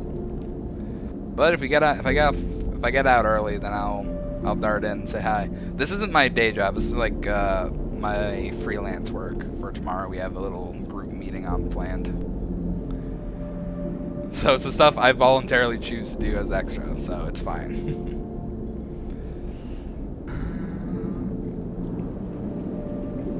But do this. What happens?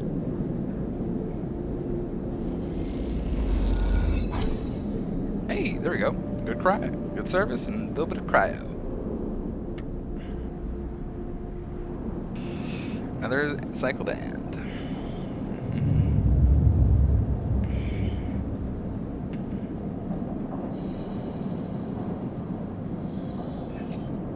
Now that's some good dice. This is a good day.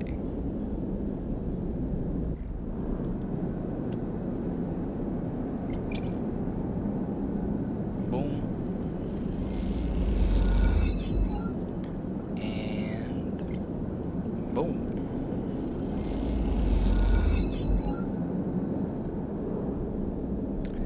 Ankita! Ankita is crouched in the computing core of the Ambergris, swearing to herself when you enter.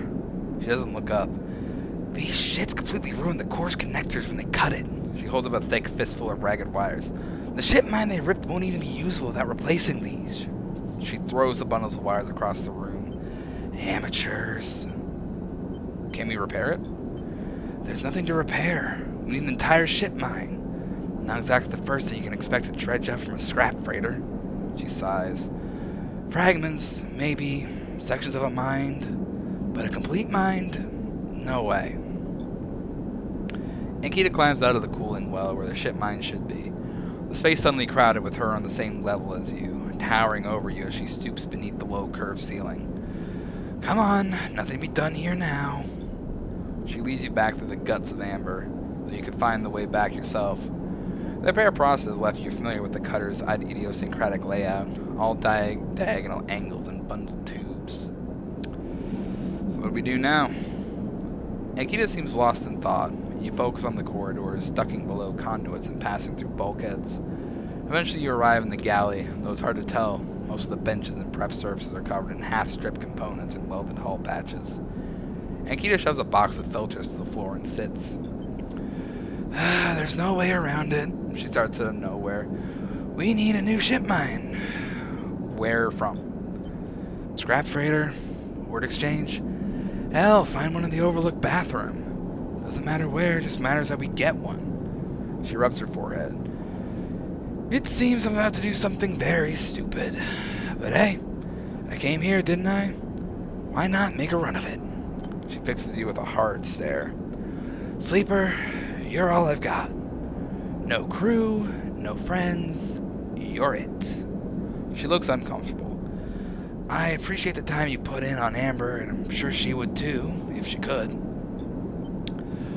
What I'm saying is if you screw me on this, I will kill you.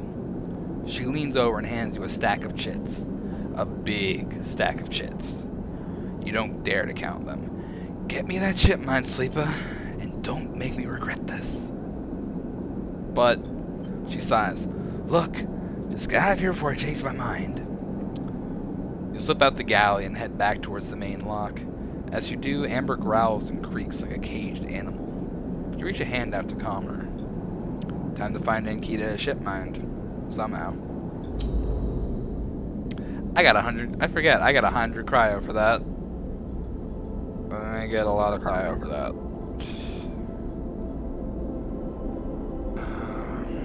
Word exchange. Since I'm playing this game now.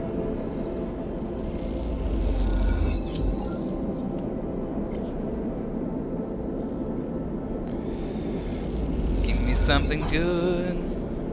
Ass getting good.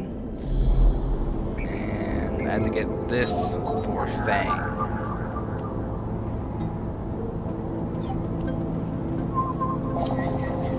extract the data.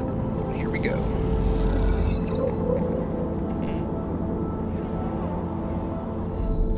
I have one hack left for Hunter comes by again.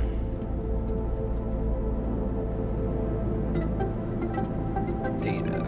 Solheim data.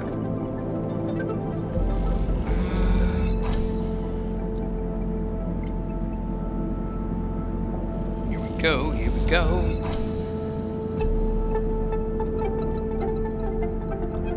I think Feng wants to work with us now. As you enter the bay, Feng is nowhere to be seen. The banks of servers and machines blink out of the dark in staccato rhythms, unseeing eyes of the station's digital ghosts. Shitheads! Feng's voice echoes from behind the stack, followed by the hammer of a fist on metal casings. These snaky shitheads! Stay silent. Sleeper, that you or am I in trouble? Feng's grinning head pops out from behind the stack. Just the emulated consciousness I've been eager to see. Come back here. You pick your way between the thrumming stacks, trying not to trip on the loose bundles of cables that blanket the dark floor. Feng is sat in front of a set of monitors mounted to a stack. Tell me, Sleeper, what do you see here? Feng waves at a monitor to his side, glowing with pale lists of information. You lean in closer, looking for the links in the data. The tables seem to be filled with personal information, names, genders, dates, ID numbers, all the markers of institutional records. People? People? Yes. But whose people? Solheim people. Bingo! He taps the terminal. I pulled these from the old data you brought in. All employees of the Eye's original owners. And... He leans past you and scrolls the list down. This one. This is a snaky shithead. He stabs at the screen with a finger. The name reads Hardin Hurst. Friend of yours? Feng gives you a sideways look. Funny you should say that, Sleeper. He drags a stool out beside him and motions for you to sit. There just so happens to be a Hardin Hurst in Havenage. He waits for your reaction. Are you sure? Well, that's where you might be able to help me. Feng leans back in his chair. Just think about it. Decades ago, Hardin worked on the station as a... Feng leans across to look at the monitor. Senior Strategic Operations Executive. Feng raises his eyebrow at you. Our Hardin was keeping the money coming in for Solheim. He defined priority growth initiatives by making sure the extractors they contracted out to were hooked into a system that outsourced all the risk and kept all the profit. Good old Hardin shuttled thousands of Palladium Rush workers and infrastructure, meant that their cut of the work they did went straight back into Solheim. How do you know this? I grew up here, Sleeper. This is my history. I am a child of the collapse. Feng turns back to his screen, staring hard at the string of code flickering by. Before I was born, my parents were Solheim contractors. They ate in Solheim canteens, worked on Solheim ships. They breathed Solheim air and slept in Solheim beds. Feng's voice rises as he speaks, his hands fists on the terminal edges. And the work that paid for that existence? The cycles of hard extraction out in the belt? Solheim took their cut. This was a company town, so to speak, and my parents were just another in the long line of freelance contractors willing to risk their lives for a shot at anything other than poverty. Disposable.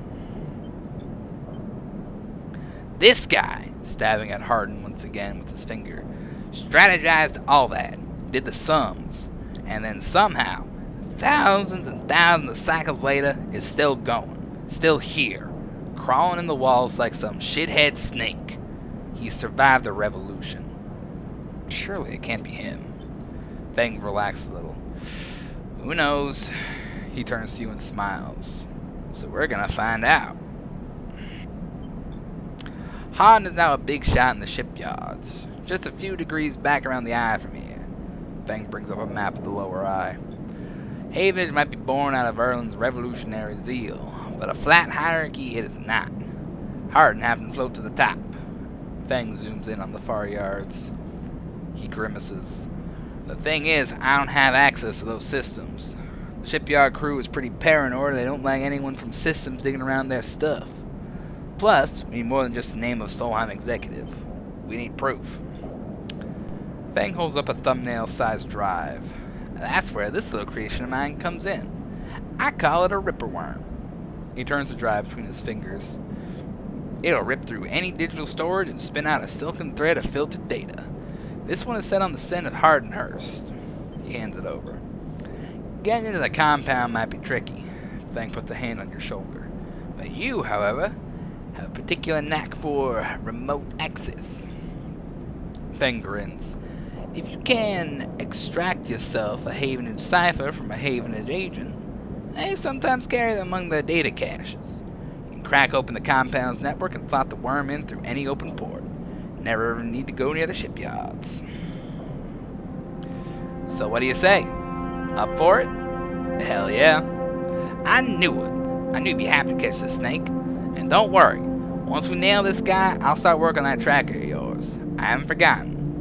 Fang scratches at his chin. Anything the worm gets, he'll send it back here, to me. There's something wrong here, and I aim to get to the rotten core of it. You leave Fang digging through data among the wires and machines of the old station. As you walk out, you try to imagine the eye as it once was. A vast machine running smooth and strong, directed by people like Hardin. A vast Solheim-built machine into which thousands poured from the surrogate systems, looking for a new life. The hope of a better future, engineered to line someone else's pockets. It's an idea you are intimately familiar with. You think of Hardin, still alive, still part of this place, and wonder if the past is ever truly past.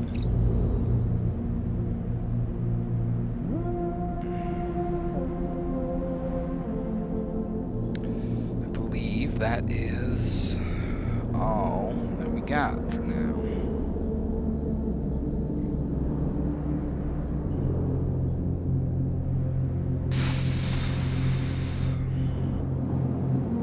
And to end another cycle.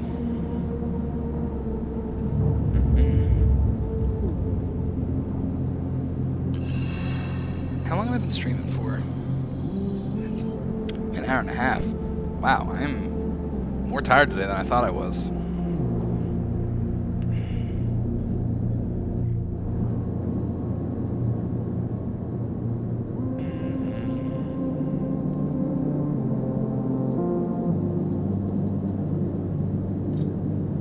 Buy a full ship mine fragment. Be good to have.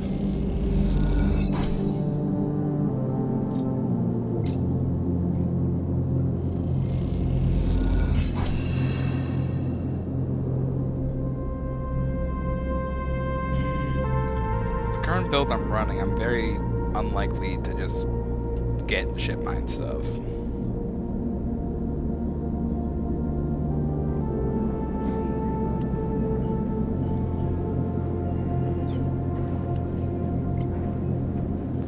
See how this bar shift goes, I suppose. Oh, worked out good.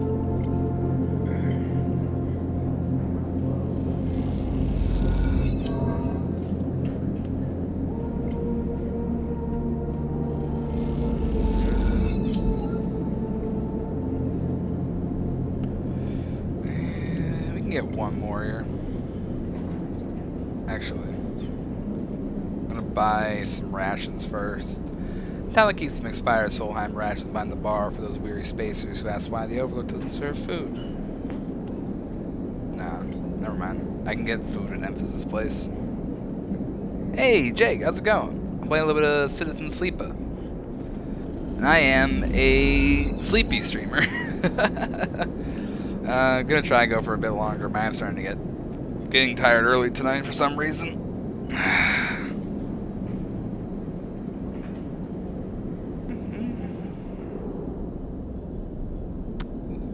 Thing with Tala here. I haven't had this cutscene, this event, this message event yet.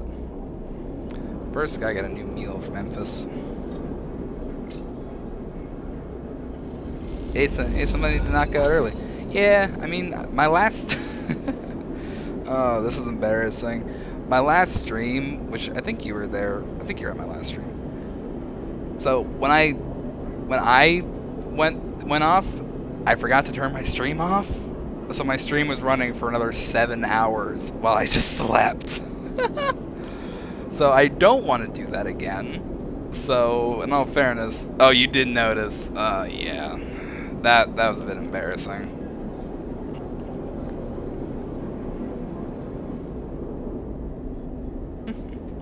Yeah, stuff happens. It is what it is.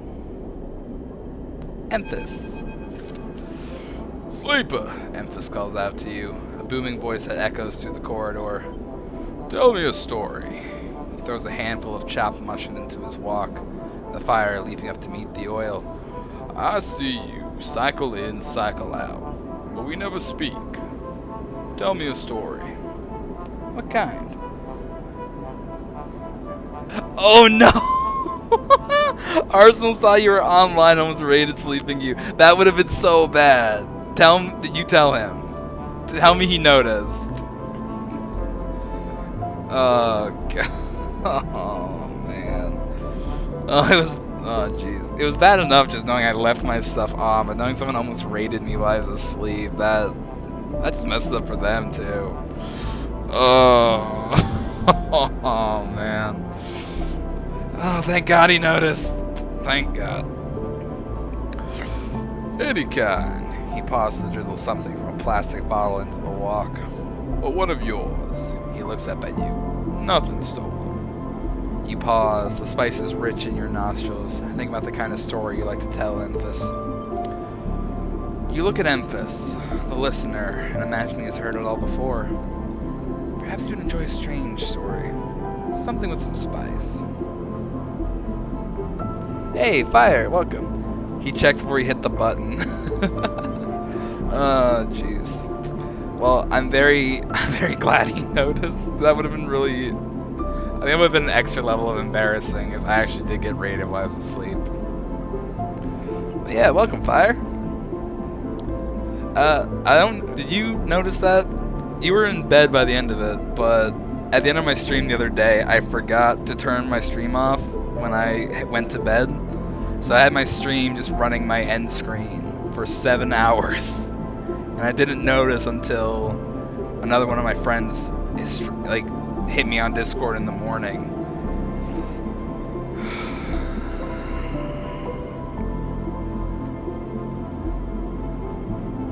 Let's tell Emphas about our dreams, because then we're talking about sleeping and everything. All the sleepers, you tell Emphas, had dreams. Some were simple, memories left over from the emulation process that had become tangled up in their minds and would come out when they slept.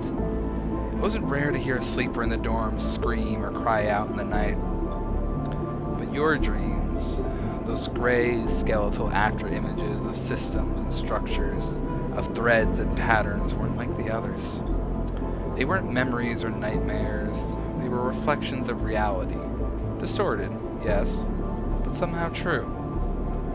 You learned, back then, to keep quiet about them, to let them flow through your mind like water. That was until now, until you arrived in this place. Now your dreams colonize your waking life. They slip behind your eyelids with every blink, and now you understand they aren't dreams at all, but some process of interfacing, of speaking, of living in another world that flows through this one like smoke through air. You tell him that you do not know if there's a reason for your dreams. Perhaps, you reason, is just some side effect or a particular quality of the frame you inhabit. But whatever it is a gift. You hope to make use of it. Emphas finishes cooking and squints a little at you. Sleeper, he smiles. You are quite the storyteller. He eyes you, and you realize that he is trying to gauge how honest you have been in your story. Emphas passes you the meal he has cooked, and you take it gratefully. As you eat, he talks, a natural exchange. Thank you, Sleeper. He looks around at the emptying market. But my time is done for today, and I do not want to keep you longer, so I will make a proposal. He gestures to the plastic box of ingredients stacked behind his stall. These are good enough for most, but someone told me a story that made me think a couple of cycles ago. They said that across the gap in the Greenway, fresh mushrooms grow. Have you heard this? I know this. Then you already know what I want to ask. Emphas begins packing up his things. Can you bring me some? I can't cross the gap, and I worry about leaving my things behind. He smiles. I'm sure a storyteller like you could handle the trip. I will prepare them for you, and if you wish to tell it, be the audience for another story. That's an easy deal to make, Emphas. Good, booms Emphas. Then I will wait for you to bring them. Emphas slides his walk away and straightens up. I will prepare a recipe then, Sleeper. Good luck with your foraging. You turn away and walk back into the main market. The rich taste of Emphas's food still lingering in your mouth. Stories for food, you think. A trait that seems more than fair. I really like doing Emphas's voice. It's Emphas and Fang are the two characters I have the most fun doing a little voiceover for. But how are your guys' night going? Fireborn, Jake?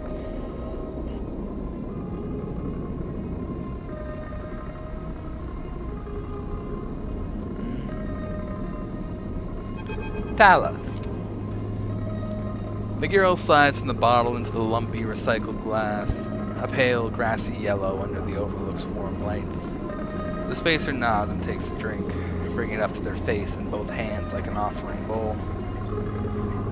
This is the good stuff. The stuff Tala says is aged in wooden casks, stored in some closed-off part of the old station among corroded wires and softly looping systems.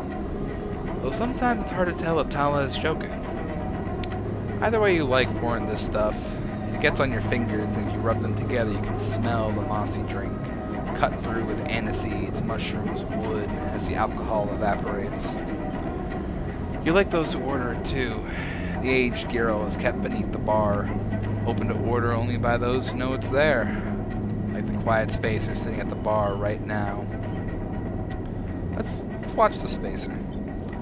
They're far enough away that you can freely watch them as you close the bottle and tuck it beneath the bar.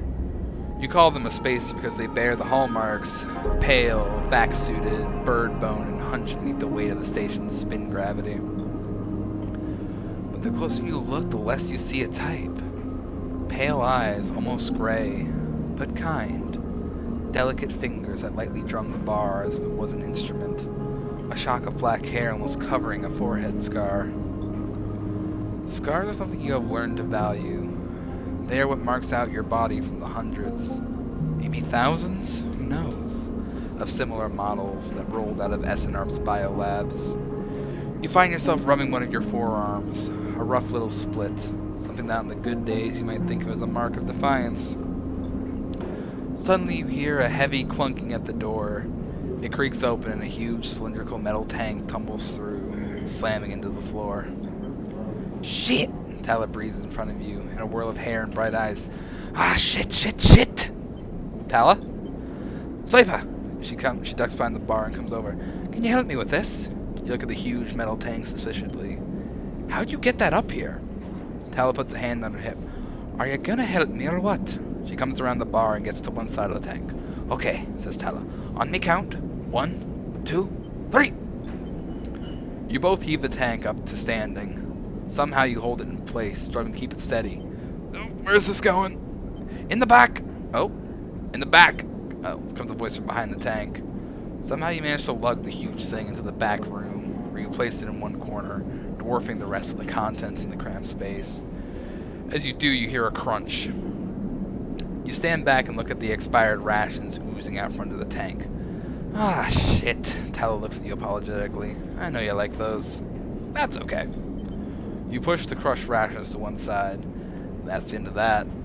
Tala looks exhausted and rubs her shoulders. Ah, Francis, I swear to... Francis? Francis, I mentioned him already. My guy on the door, deals with suppliers, tall. She sighs.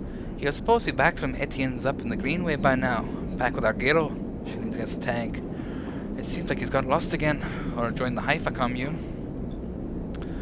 Oh, we need that Gero. There's 4 other bars near here, and the spaces sure as hell don't come to the Overlook for the ambience.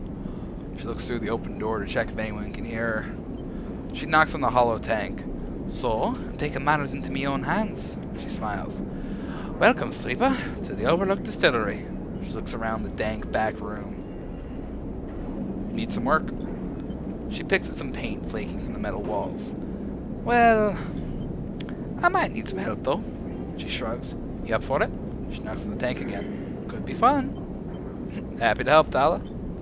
Okay. She grabs you by the shoulders. I'm excited. She turns around and looks at the tank. I reckon we chop this thing in half. One half for fermentation, the other we turn into a still. We'll also need to gather the ingredients. She turns back and looks at you. You look more like a chopper than a gatherer. She smiles. So how about you build the still and tub while I work on the rest? Oh wait, Sleeper, I have an idea. Tal is grinning now and is making you nervous. To make up for the rations, how about we put a kitchen in here too? Will it fit? We'll make it work. She turns back to the tank. This is going to be great, she says to herself. You look at the dented tank in the bare room. At least she has vision. Talon nudges you out the back room and closes the door.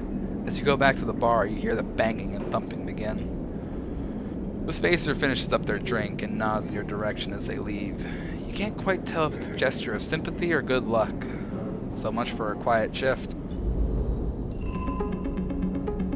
We have a new drive. Improve the Overlook. We're in the moonshine business now. I'm already liking this new path.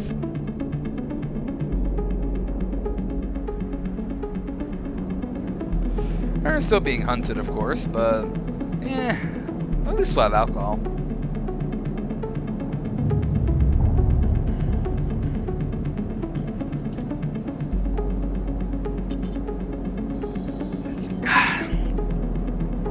The 1, 3, 5, and 6.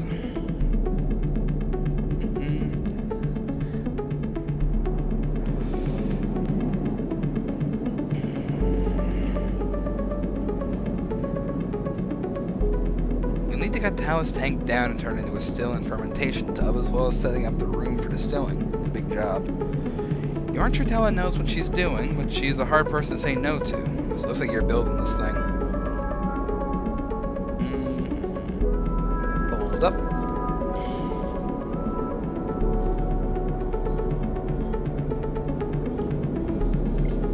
Let's sell this.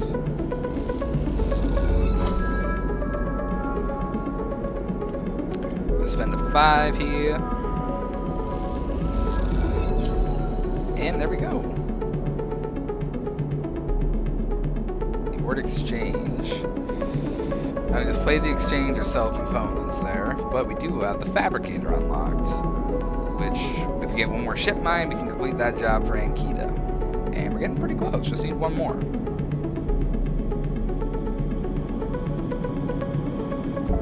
Let's build the still. See how this goes.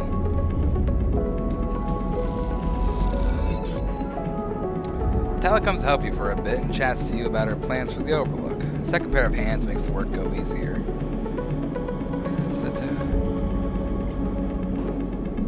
Get another one of these going. And we'll just burn our last dice on this. Just to say we spent it. Oh shit. It all worked out. Sweet.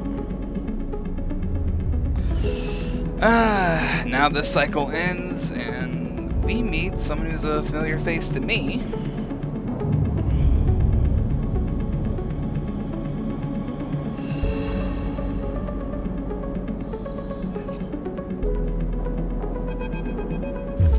These are not good dice for this. Hold it there, Sleeper, comes a voice from behind you. Don't you run. I'ma run. A strike across your back knocks you face down onto the floor. I told you not to run, idiot. Ethan pulls you up. He's wearing a wide smirk and a slick jacket. You immediately know he has terrible news. You got all the way out here and then stayed put. He laughs a cruel laugh. That a sleeper thing? You're my first. You barely hear him.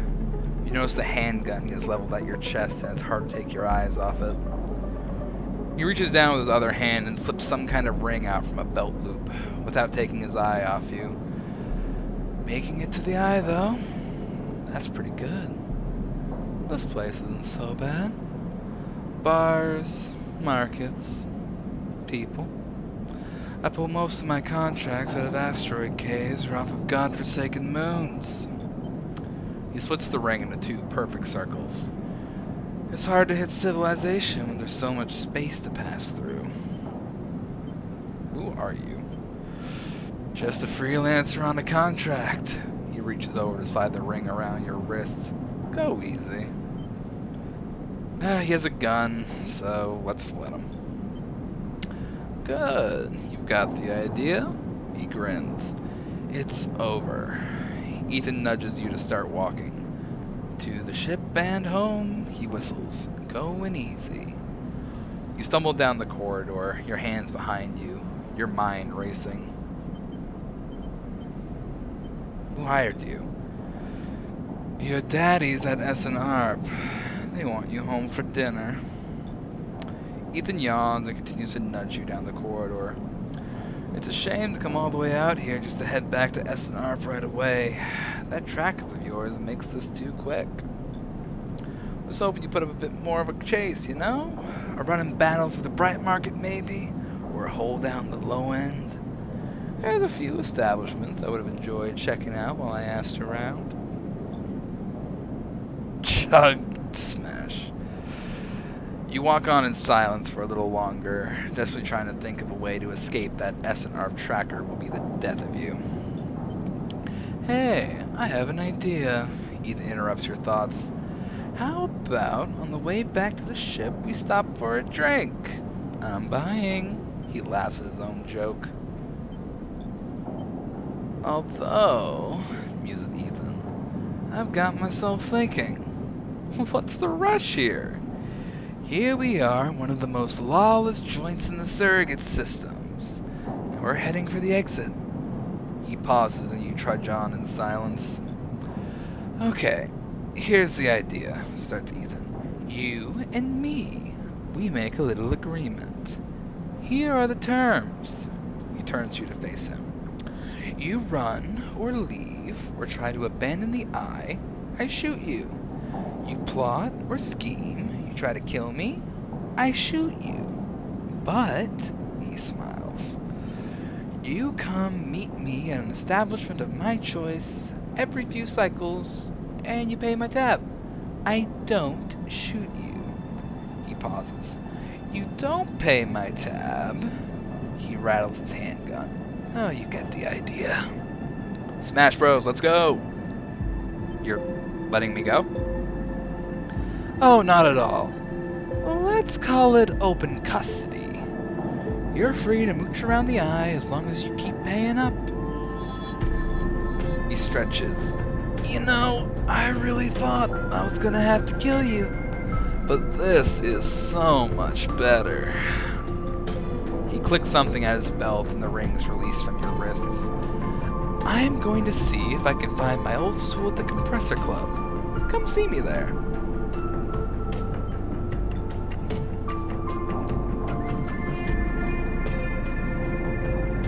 He aims a handgun at you, squinting down the sight. Let me just remind you, that body of yours is one big tracker, so don't even think about leaving the eye. I'll know. Ethan turns and strides off down the corridor, slipping his handgun away. The mix of relief and terror you feel is overwhelming.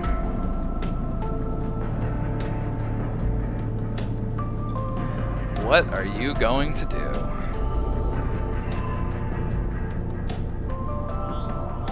That reminds me, I haven't actually played Smash Bros. In a while. I have Ultimate on my Switch. I still need to unlock most of the roster.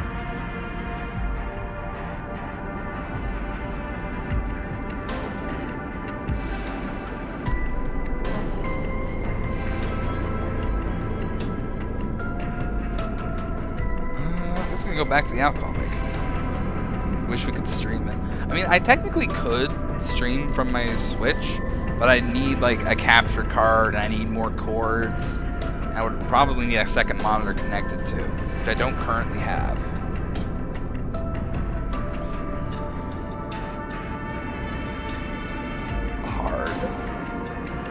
Yeah. There's also like definitely other things I would rather upgrade first before I start getting things like that. I would honestly, if I can get a good mic, I would really love that. You actually have all that set up. Okay. You mind sending me like a picture of your setup, Jake, so I can kind of get an idea on what I would need for a Switch? Because like I know what I need on paper, but I haven't actually seen it set up properly.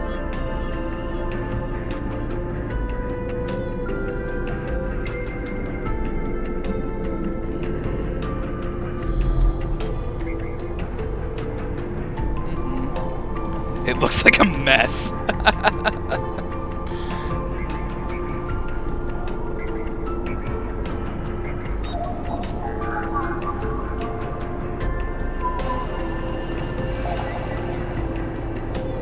Give me the Atacon data. Ah, man. I don't have the most desk space, and I ended up hiding behind my other monitor. I mean, that's pretty much where I have my Switch put to anyways. It's like half behind my monitor. A glimmer in the dark catches your eye as the orb of Hunter's head appears in the distance. He's looking for you. Let's hide. You slip down into the ghostly structures of the eye, a feeling like passing through a cloud as their data structures deform and reform around you.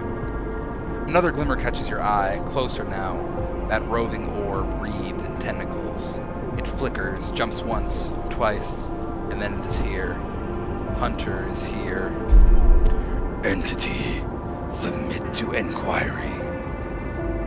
Hunter reaches for you in that unpleasantly familiar way, its waving threads creating a cage. Also, it doesn't matter if it's a mess, so long as it works. Simple as that. You push against the threads as they close in, becoming friends as you push them aside. You're caught by whipping tendrils and feel them pulling you away from the anchor of your body. You push through, clearing the threads. Entity, hold for processing. Comes the scream from behind. You're already gliding away, back to your anchor, your body. You awake, dizzy, distorted, but safe. I need water. Hunter's voice is like, doing that was like, I felt my throat straining.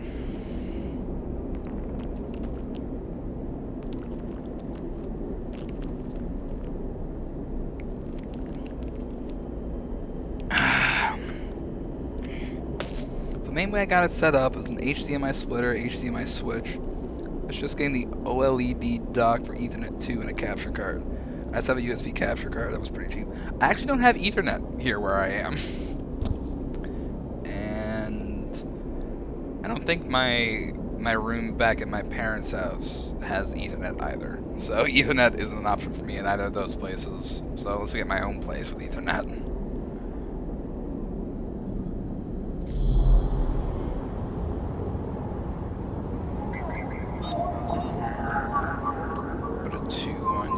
Bypass. Come on, Angel. Image data and the cipher. That's exactly what I needed.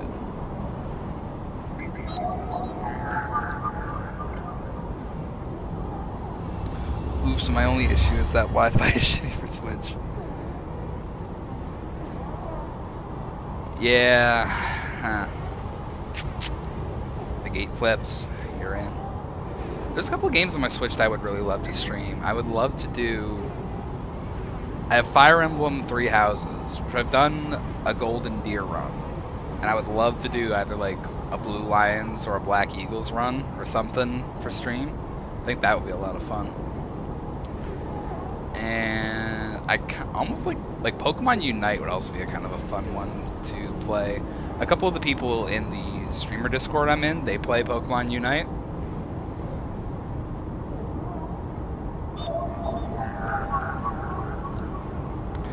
Open port sits waiting for you to slide on a Ripper Worm. What will I find in there? Let's let the little worm figure it out. I wouldn't mind playing Unite.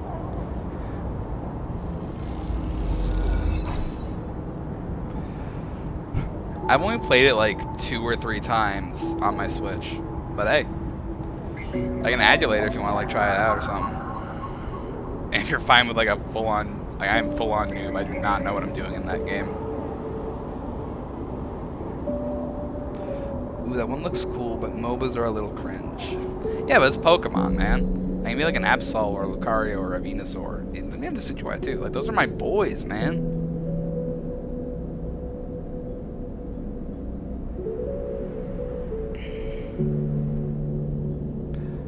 Like, a lot of the Pokemon that I do really like are in Unite, so I need to learn a little bit, but I can always teach. I mean, hey, I'll take any teaching you can give, man. I barely know how to play that game. I don't think I've won anything in it yet.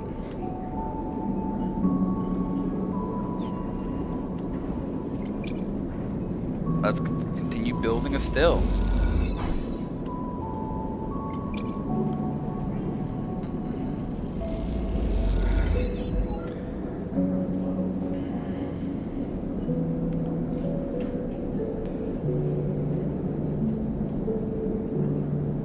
I know that's why I'm so conflicted. Pokechu's in the game. He played MOBAs for like 10 years. I played... Actually, there's only one MOBA I played. I played a little bit of... Jeez, what's the gaming company? Blizzard. Blizzard's Heroes of the Storm. I played a bit of that. And I had Recperion. I think Recperion was playing that with me back then. You're allowed to be cringe. You're a DM. Hell yeah.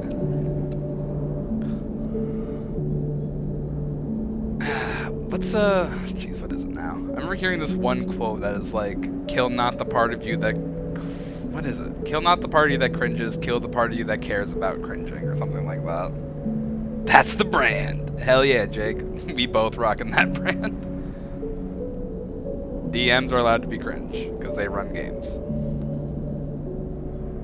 Let's stop at an Emphasis and get some more food.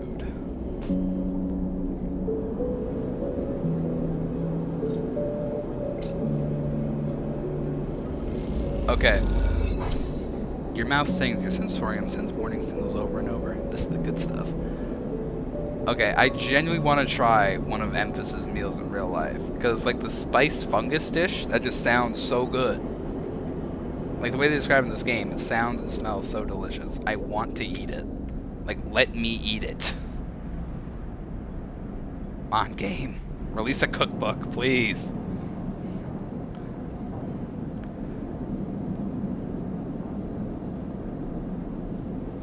I have an NPC named Father Jonathan Silver, who is my party chef for their tavern. Guess the joke. I mean, my mind wants to jump to Johnny Silverhand, but I feel that's not the joke. Fuck, what's it called? Father Jonathan Silver.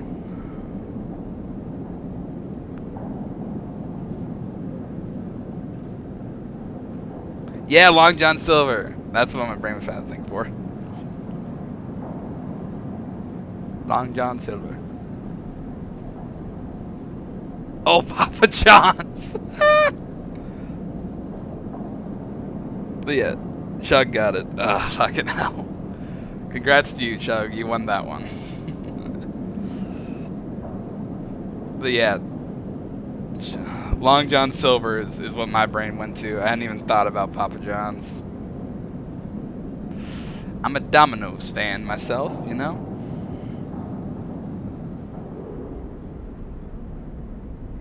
No, I closed that. I have to end the cycle now. Goes by Papa John and used to be a fisherman. So he also goes by Long John Silver. We were both right then. I guess technically Chug is double right because I also was like blanking on the name until he brought it up. So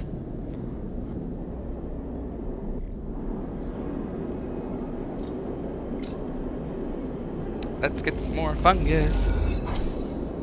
You're a Caesar's head? Alright. So I'm Domino's, Chug is Caesar's. What's everyone else's preferred pizza brand then, if you had a choice?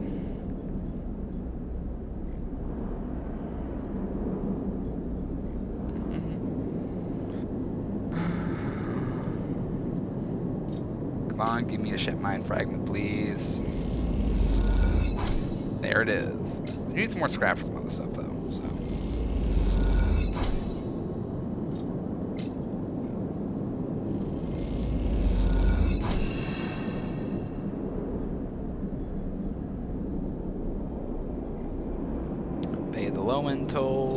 start unlocking the map a bit.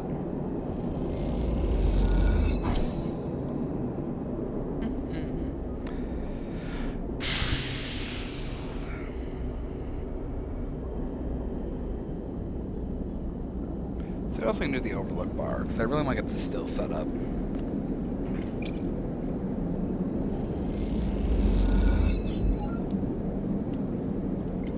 Can I get it? 50-50. Ooh. 75%. Can I get it? Yes! Fitting the coil into the still proves tricky, but you manage to figure out a process. Just hope the finished thing works. You haven't noticed, but I'm lurking got stuff to do. It's all good. Oh, also, Fireborn. There's a little lurk command if you want to see what it does. Exclamation point lurk. Too busy being a dirty Pizza Hut fan. Bleh. I mean, look, the saying is no one out pizzas the Hut for a reason. So.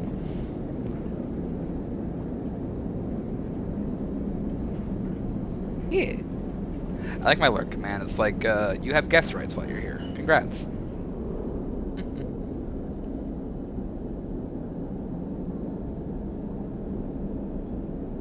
You could easily out Pizza the Hut. And then the last person who tried that get shot or something.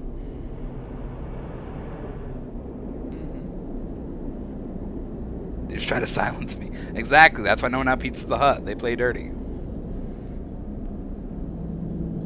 But anyways, like I said, I'm Domino's, so. Tala stands back from the newly finished still and tub, hands on hips. Look at this, she grins. The Overlook Distillery in all its glory. She squeezes you around the shoulders. Thank you. House source ingredients. Tala smiles. I think I got most of it covered, between the food factories on the low end and the farm stacks on the Greenway. However, she pauses. There is an issue. You gonna tell me? Well, Gyro the drink, as you probably guessed, named after Gyro the mushroom. That's what gives it that golden color and earthy taste. The alcohol is infused with the mushrooms along with a mix of spices. That means you need gyro caps to make gyro, but no one wants to supply us. The distilleries on the Greenway are taking all the stock from the farms out there, so it's hard to get a single cap across Founders Gap. However, I have an idea. She smiles. We can grow our gyro caps here. Gestures at the increasingly equipment-filled back room. I can bring... Are you sure? Totally sure. Tala puts a hand on the still. We made a still. We set all this up. How hard can growing mushrooms be? They don't need light. They barely need soil. We can do this. She pauses. Or at least we could if we had something to grow them from. Like spores. Exactly! Suddenly you feel like you've walked into a trap. And you are the perfect person to give me those spores. She nods rapidly. Think about it. You built the still. You're great with plants. You know the eye at the back of your hand. Need I go on? Half of that isn't even true, Tala. What are you doing?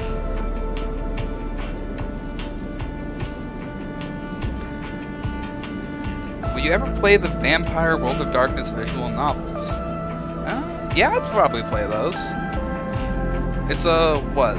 There's Swan Song. Is there any other ones?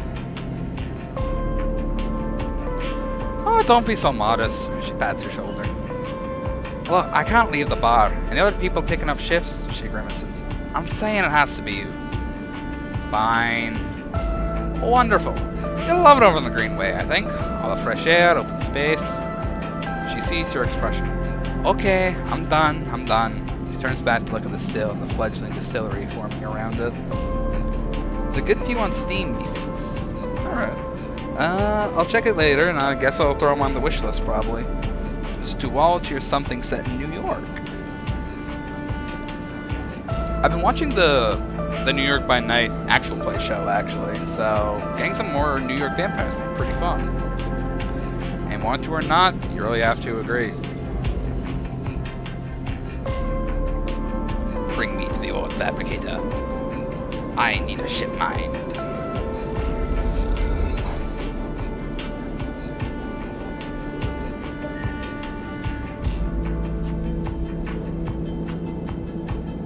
Ship mine for the ambergris.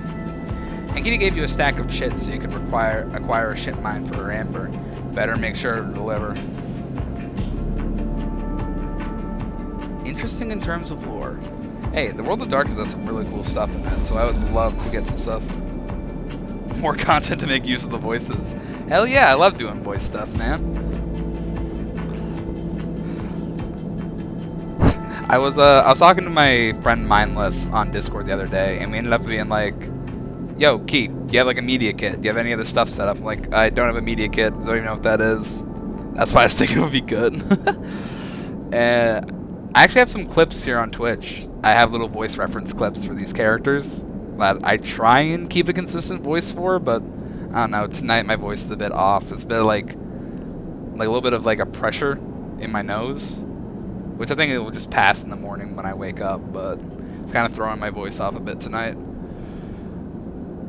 But yeah, he was like, if you got clips of you doing voice stuff, you can like post to TikTok with the voice actor, like voice acted tag, and apparently there's like 1.6 million interactions on that tag or something on TikTok.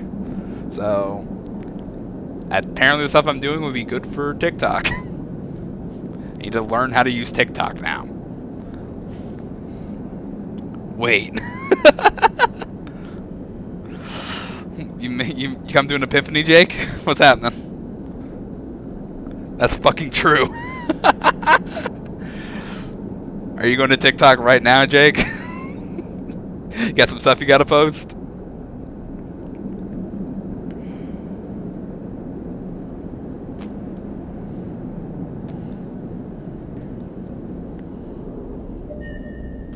Hey, got another upgrade point. I have 2. Agent knows give you double data rewards. That one I want. I'll have to, but I need to edit them down. Yeah, I mean, my Citizen Sleeper clips are only like under a minute, so that's probably the right size for TikTok, I think. I don't know. I have 9 VODs, all of which over 2 hours. Yeah, just like, you don't even need to edit them down. Just like go into them and like make a little clip of like a good voice segment. You don't even need to like fully edit them down. You can like just quickly make a clip. There's what's it called? There's a site called Combo where it can pull your Twitch clips and format them for TikTok very easily, which is what I was talking about the other day. So get Combo, link it to your Twitch. You can make clips, pull it, and transfer it into a format that's good for TikTok. It takes like 2 or 3 minutes once you have it set up.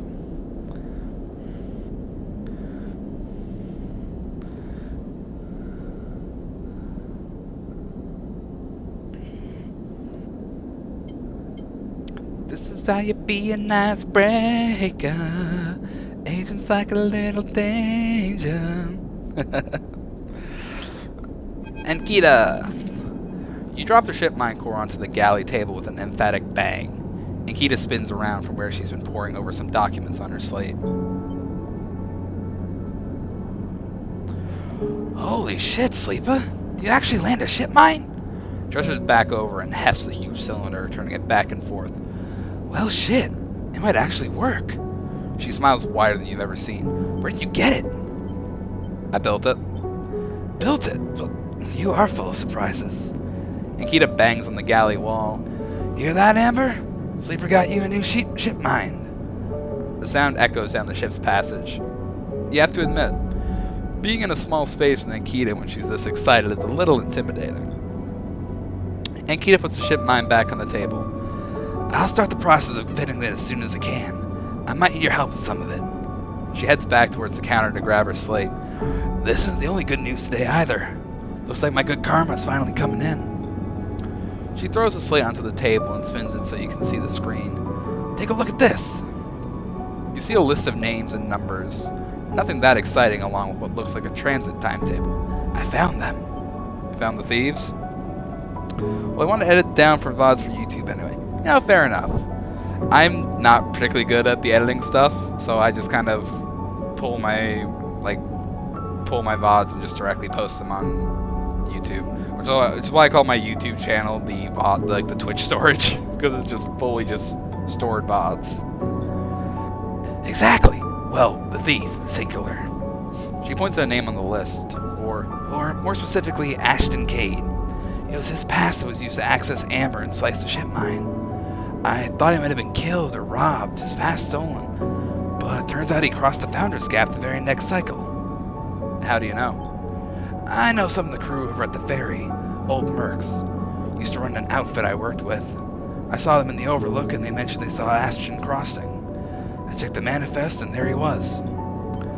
Looked suspicious. He hasn't said a word since his theft, and him wanting to hide out might head to the Greenway and go to ground. She flexes. He won't get far though. There's no real docks out there, only a couple of jetties in the wastes. You going after him, Ankita? Not yet. First I want to fit the ship mine. She pauses. But maybe you could help me out? Where's this going? Well, it's like this. I head over there, especially in Amber. He'll spot me a mile off and go underground. He'll find a way to slip the station or bury himself so deep in the waste no one will ever find him. But you, Ashton doesn't know you. All I need is for you to get there and sniff around. Not at the commune, not at the stacks. He'll have gone to ground at the edges, the margins, the wild places. That's what Ashton's like. You see him, you locate him, ping me on this. She hands you a comm earpiece. Seeing as this is merc work, I'll be happy to give you merc pay. She shifts in her seat. The thing is, I haven't got much left, so how about I tell the boys who run the fair to give you a discount? I know it's not much. Once I grab the coward, I'll pay up. 200 cryo, nothing less. What do you say? I say you got a deal, Ankita. She gives you a heavy whack on the shoulder. Good, I owe you. She lifts the ship mine up onto her shoulder with worrying ease. I'm gonna go get this fitted into Amber's core. You get any info, any sense of where Ashton's hiding, let me know. She goes to turn and then stops. And once again, Sleefa, thank you. I appreciate it. Ankita stomps off into the guts of Amber with the ship mine, leaving you in the galley. You glance around, a sudden nervous energy descending at what is to come. You never thought you'd get work as a mercenary, but then again it seems the eye is full of surprises. Did I get another upgrade point from that? No, I didn't. I think I already had that and I spent it or something.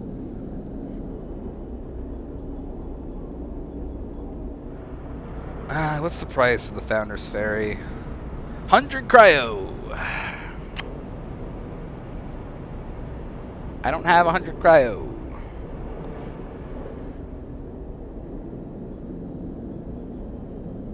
I need the means of making money at the moment.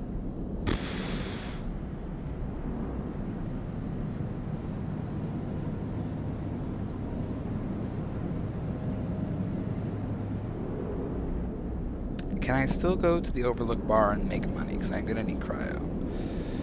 Bar shift. Anything else I can do around here? This is going to cost me money when that comes up. What data do I got?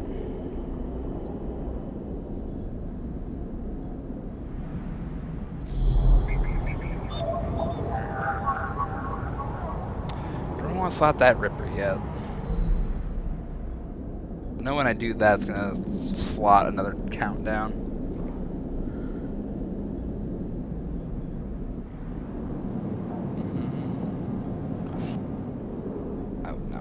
I'll do one more day before I use my stabilizer.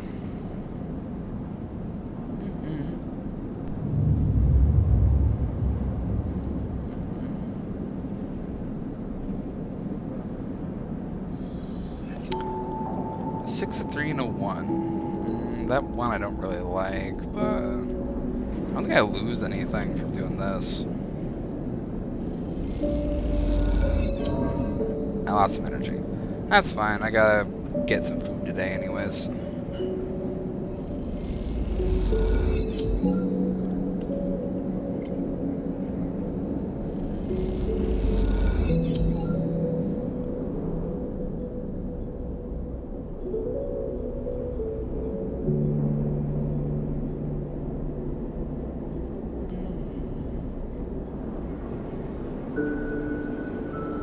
Let's get some of this.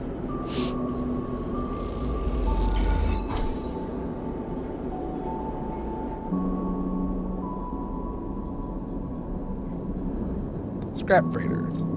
I already bought all the scrap I can. Never mind. Okay, so this is the thing. I have this efficient extractor thing, which is a chance to gain random scrap item on engineer actions. I don't think I've gotten any scrap from it. This ability doesn't proc that often. This transfer intercept procs a lot more.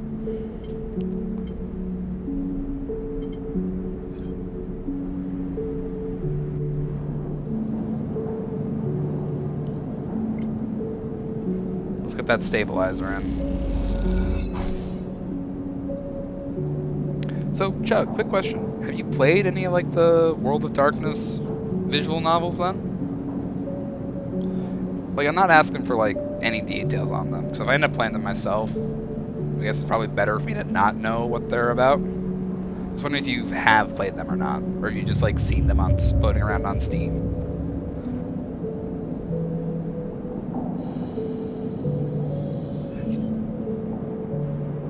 I don't want these dice. These are bad dice. Oh, Feng's here. And I just got into the lore after playing Bloodlines. Okay.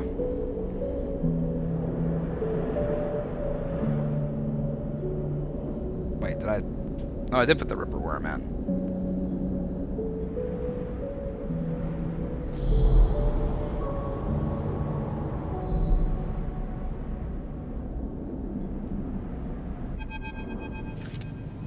As you arrive, Feng comes striding towards you, taking you by surprise. Let's go, Sleeper. Puts a hand on your shoulder and turns you back the way you came. Where are we going? To see Hardenhurst. Gives you a sideways glance. Isn't that what you're here for? He steps into the passageway, guiding you downring towards the shipyard. I'm sorry for the hurry, but we have something of an opportunity.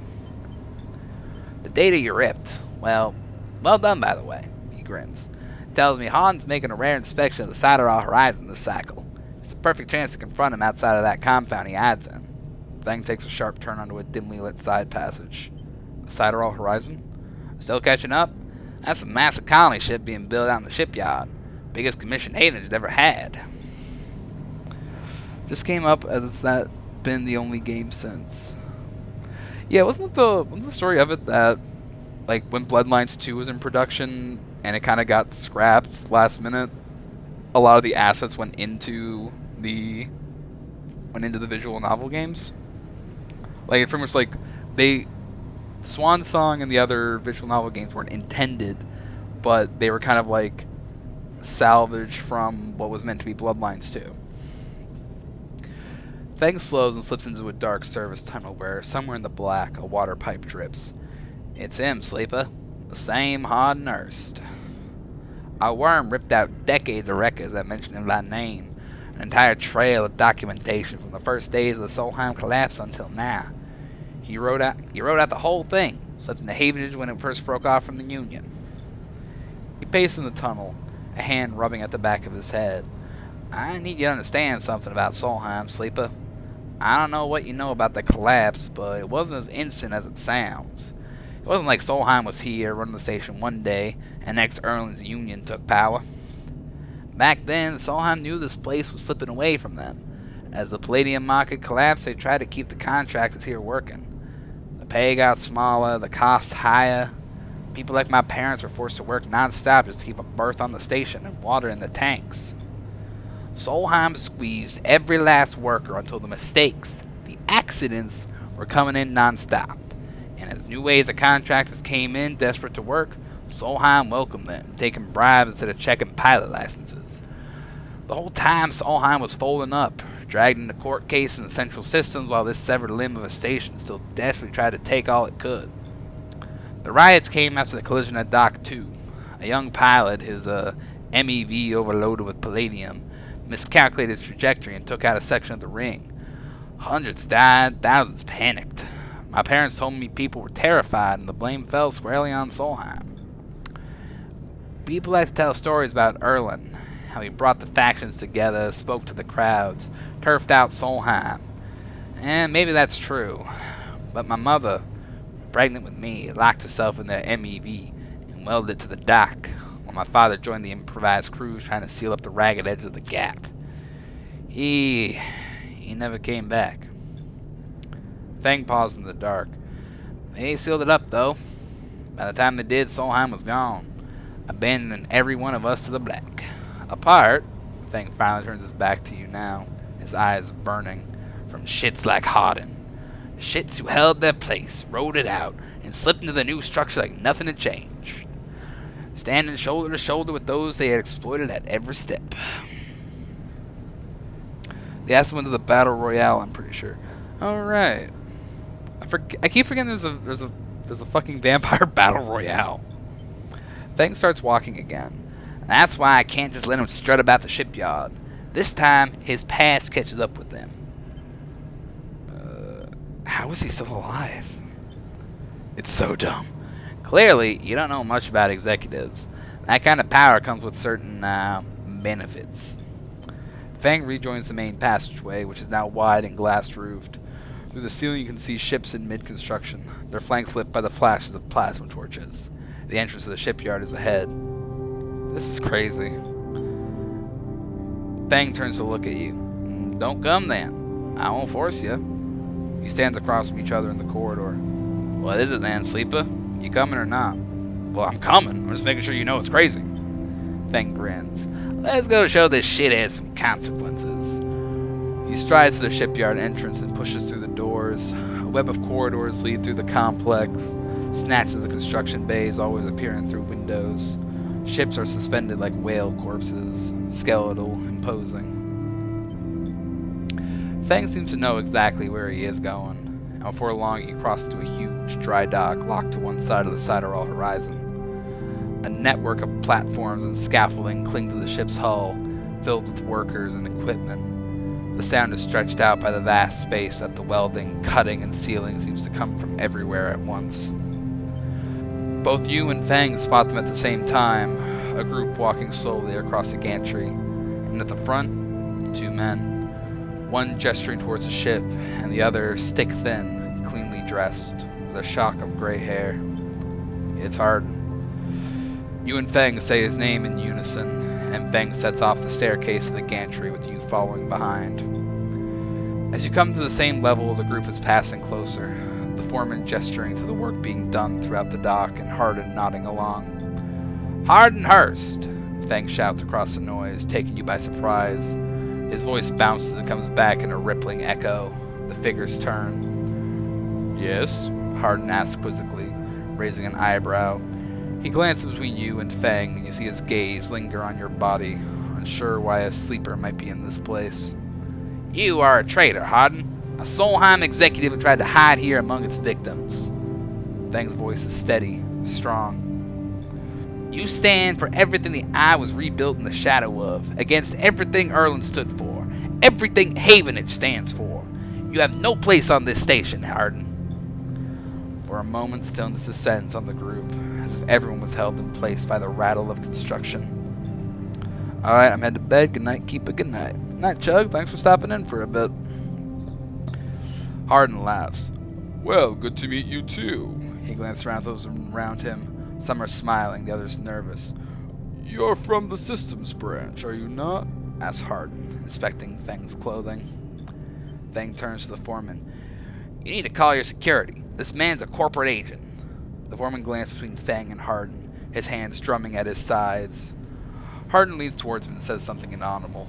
The foreman nods. It's true. As he begins speaking, Hardin turns his attention to you. And what would a sleeper know about that? You accuse me of being a corporate agent? What are you if not exactly that? He looks around at the group, who are already eyeing you with suspicion. You are a product of Essen-Arp. You have no place in a Havenage shipyard. Who knows what signals you're sending back to your makers? A murmur of approval runs through the group. Fang holds up a stick of memory. You guessed right. I am systems. And I have records that link you directly to Solheim right here. Turns to the foreman again. So once again, I'm asking you to take this man into the custody of the shipyard. The foreman remains still. Hardin's voice is calm, measured.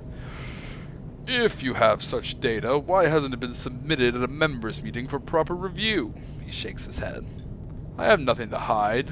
I'm like a man who does not announce his name, who enters my shipyard with corporate property in tow, and tries to turn my own men against me. You hear it now, The echoing sounds of boots on walkways coming from all angles at once, and then settling behind you. "Please," says Hardin, "submit the data through the correct channels. Then we can talk. For now, however, you must leave." He gestures behind you to the security detail, their hands on boxy black sidearms at their sides. Fang spits. "Hardin, you shithead! You can't wriggle out of this one." Security officer draws their weapon and levels it. Fang turns and stares him down. "Calm, Fang." You look at Fang. He shakes his head and puts a hand on your shoulder. "Let's go," says Fang. He pushes through security, heading back down the walkway. Once security has walked you out the shipyard and nudged you back into the corridor, Fang picks up pace. You try to keep up as he slips through the shadows of an entrance. Fang is grinning ear to ear. "You know, Sleeper, sometimes people are exactly how I expect them to be." Something pings in his pocket and he takes it out. On the slate, a web of connections starts drawing itself out, stretching to a set points around the ring. "Got him," mutters Fang. "What is that?" "That, Sleeper, is something our worm added to Hardin's personal slate. We're tracking his outgoing messages." Fang's grin looks ghostly in the uplight of his screen. "The old ways are best. Spook them good enough, they'll give the game away." He jabs the slate, and you see the web is being drawn over a map of the rings, lines bouncing from point to point. "All these dots, these are Hardin's buddies, the ones he's messaging right now, and we're gonna find them all." "That was on purpose." "Of course. Hardin isn't working alone. We need the full set or nothing." Fang glances around and slips the slate back into his pocket. "We better split for now, Sleeper. This is exactly what we need. Good hunting." With a pat on your shoulder, Fang drifts away, back into the flow of people around the shipyard entrance. You watch him go, unsure whether to be angry or impressed. Hey, you got an upgrade.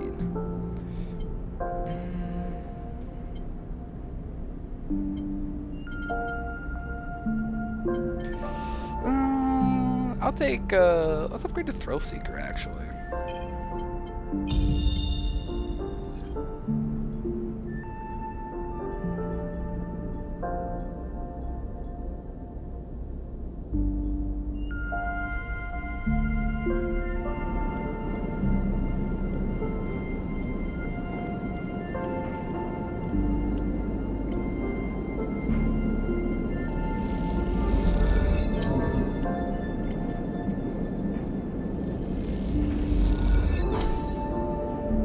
Hey, Thrill Seeker prop there.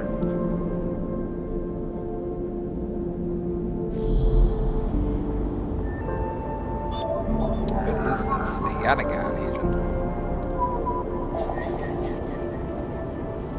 I get double bang for my buck now.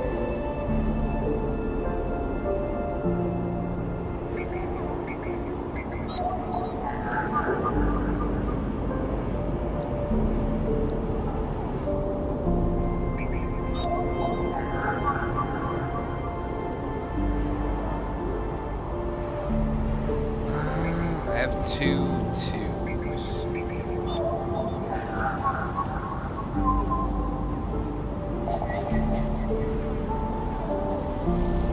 I'm back, just was messing with the pasta for the night. Ooh, you cooking up pasta tonight. Very neat.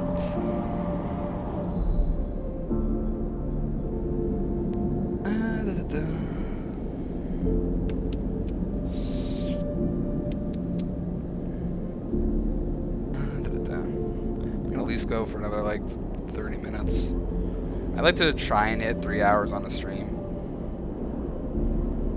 Unlock the apartment. We have this little key here. Fresh tomato and feta pasta. Looks like a nice tasty treat. Basically throw shit in the pot and go. I mean, hey, if it works, it works. Simple as that. As you push the door open, the automatic lights flicker on inside the apartment. They reveal yellowing plastic panels, the curved shape of wall-mounted utility units, the detritus of a routine life arranged on every surface. You step inside, clicking the door shut behind. The amber light of the aging fixtures glaze everything with pale orange. The work surfaces hold a variety of objects, indistinct in the dull lighting. A pale blue light drifts from a doorway at the end of the room. Let's go to the doorway. You cross the cramped utility room with its auto wash, dispensers, water closet towards the doorway. Through the doorway is a dark, warm room, lit only by the faint glow of a terminal screen. Approach the terminal. As you approach, there's a crackle from somewhere in the dark. Sleeper, Sabine's voice shakily echoes through the apartment. Welcome to my home. I'm sorry I can't be there. I have had to make alternate arrangements. You hear rattling noises, static. I was able to record this message, but I don't dare to show my face. Something is happening within Yatagan. I no longer trust them. Their voice becomes distant, slipping behind the background noise. I have something to ask of you. I want you to get me out. Yatagan were supposed to hide me, to protect me. After everything happened, I was desperate. And then after that, I was too tired to care. A noise like waves passes over the recording. But I'm done with them now. I want out. Screw the debt. But I need insurance. Something I can hold against them. I have my suspicions, but I can't be sure. I need information. And as you know, you need me. A pause. Something clicking in the dark. This isn't a threat. You have to understand my position here. Another pause. I know, sleepers. I have been here before. I can help you, but not with Yatagan's noose around my neck. Get me data. Get me information. Get me something I can use against Yatagan. Then I can get out and you can get out, and you can get what you need. Please. Waves of static cut into Sabine's voice. Bring it here to my terminal. I'll get to it when I can.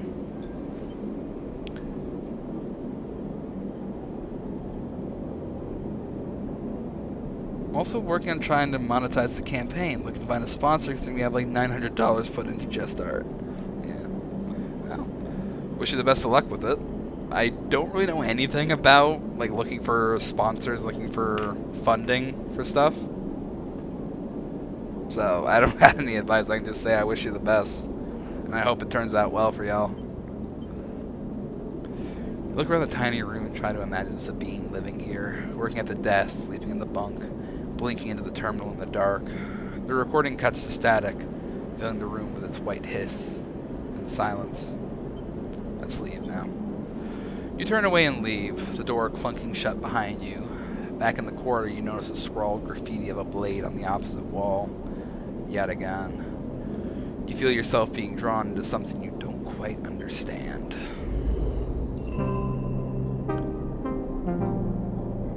How much data do I need? I have enough data for this, actually.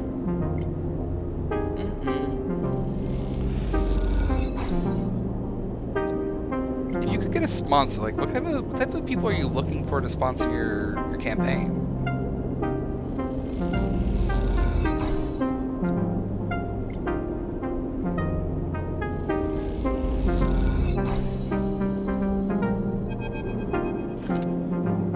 As you turn away from the terminal, the final cache of Yatagan data uploaded, the air cracks with white noise. Sleeper? Sabine's voice, weaker than before, comes through the haze. Sabine? A sigh of relief comes through the layers of noise. The call must be coming in from somewhere on the station. This has to be short. I don't know if Yatagan are monitoring me. Their voice is hushed, distant. You try to focus on it. The data you've been bringing in from Yatagan agents. There's something in it I don't understand. A shrill howl rattles through the signal. This data is all gleaned from their implants, records of integration with their nervous systems, performance analysis, error rates, usage data. I installed many of these implants, and I didn't enable any of this functionality.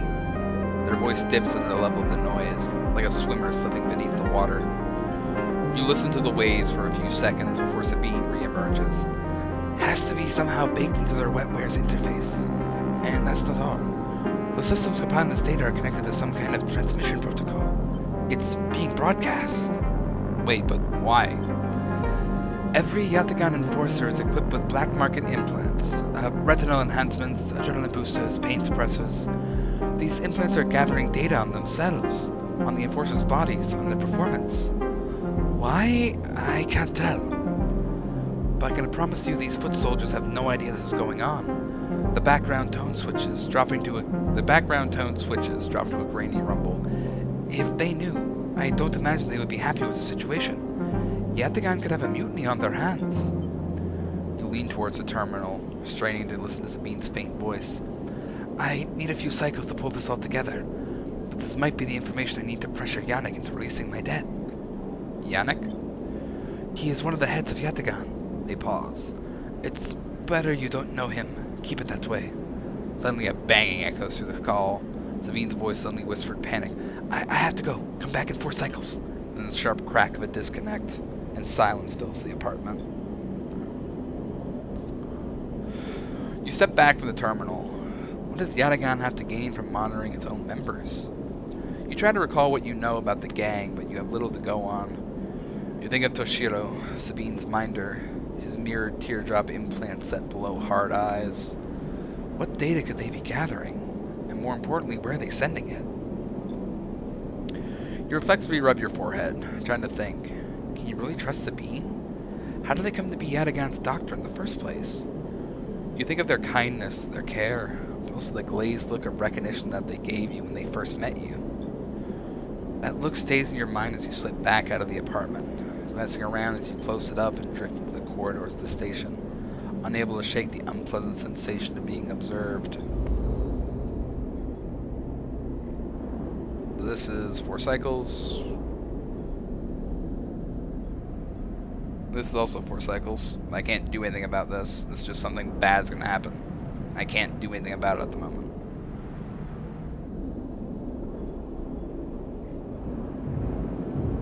Oh, there's only 1 more cycle for this.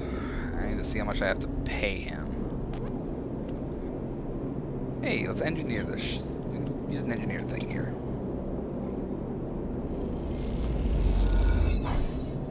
You join a group of residents trying to repair the tangled innards of an elevator motor and manage to spot the problem, a burnt-out resistor.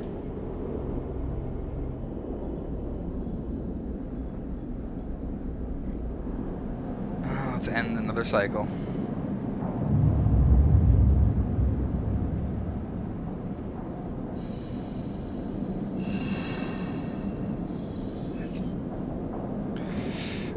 Those aren't good dice.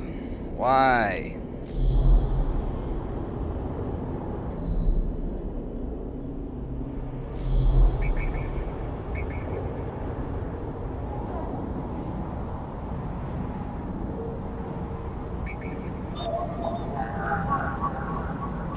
Put one of these in here.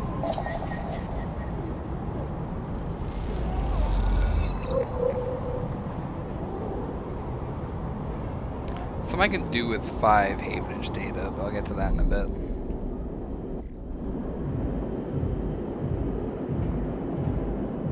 How could someone drink this much in 6 cycles? He isn't held back while it's been at the compressor. Ian says you have 2 cycles to pay the tab. He calls it being fair-minded.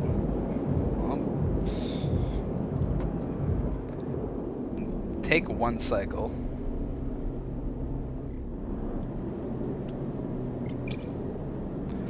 Let's do another one of these.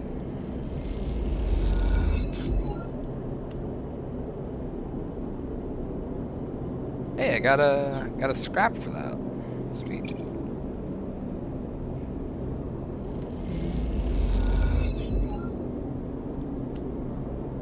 Oh, sweet. They're also feeding me.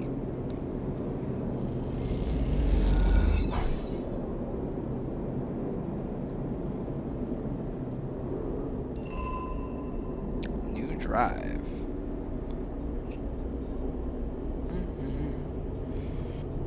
Build a home. Gather scrap in the unit. I have the scrap for that.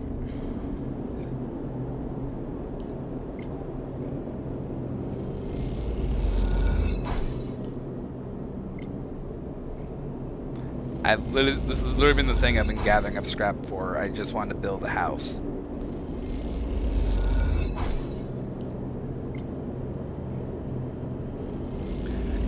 Out of the scrap container and have our own place soon. You tuck the scrap into the shattered interior. It's hard to imagine this place as a home, but it can't be worse than a container.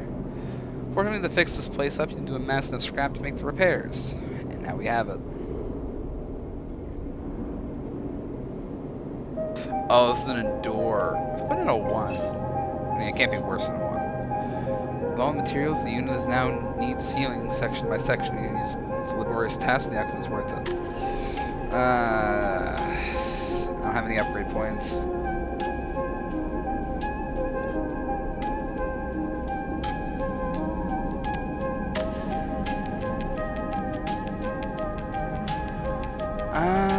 What do I do now?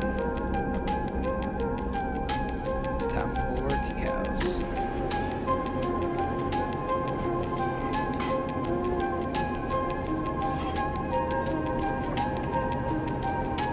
Can't play Tabla. Minji Express. Minji is a kelp stack base and he makes noodles from the seaweed. It doesn't pay much, but it'll feed anyone who does a shift. Alright, let's try it out. Oh geez, that worked. Plus energy, plus 5 cryo. Hell yeah.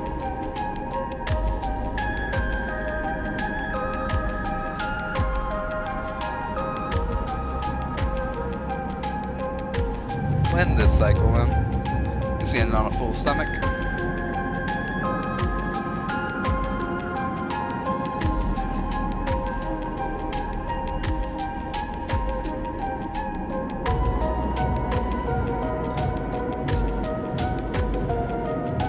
Pay Ethan's tab before I forget, because I will.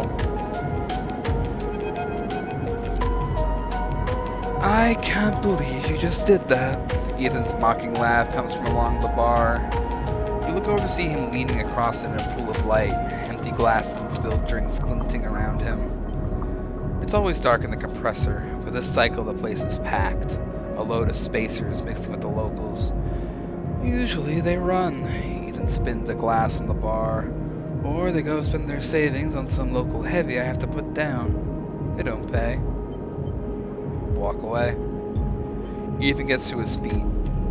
The glass falls and smashes, doesn't seem to notice. You think that's it? 1 round of drinks and we're even?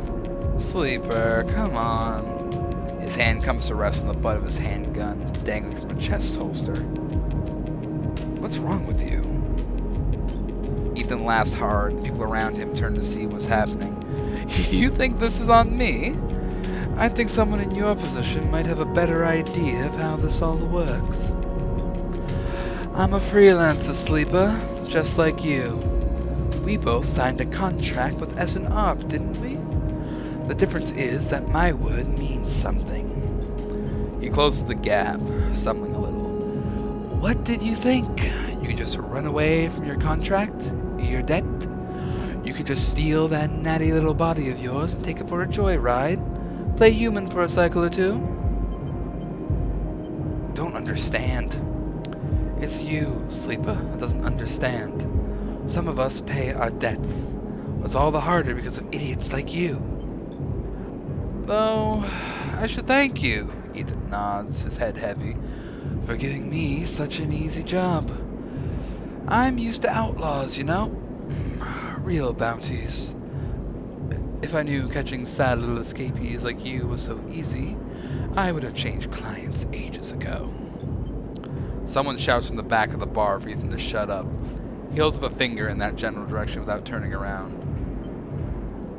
Stay silent. Nothing to add? Ethan turns and walks back towards the bar. Good. Lesson learned. Ethan sits heavily back down on his stool and searches through his glasses for one with something left in it. The thing is, Sleeper, I can find you anywhere. It's actually wild you haven't figured it out. That body isn't yours, and it will always betray you, no matter what. He finds a glass and downs the contents. So please, go. I'll catch up with you whenever I need another. He laughs and taps the bar for a fresh drink. He's gonna leave. You turn on your heel and are out of the cloying dark and the sweet stench of the compressor. You walk hard and fast down the walkway, anger driving your footfalls into the metal of the rim like hammers. Okay, I'm gonna need to upgrade this, because I want to build that house.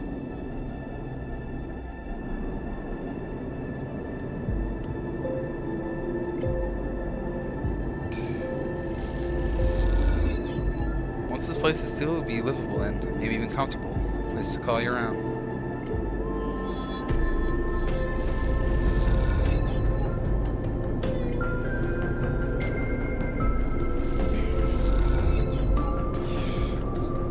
There's a 1 in 4 chance this just gets done, just like that. Ah, lost it.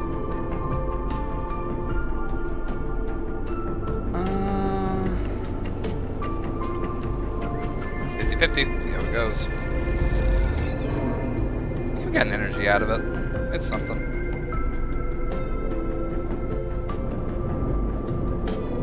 Another 4 cycles for that one.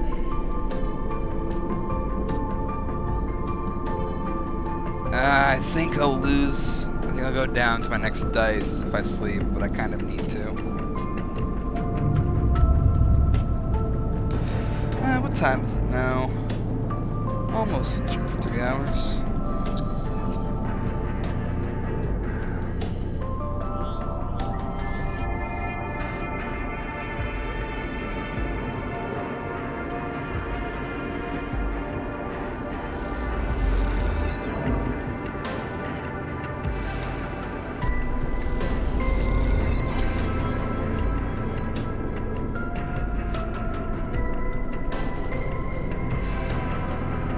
$50. Hey, there it goes.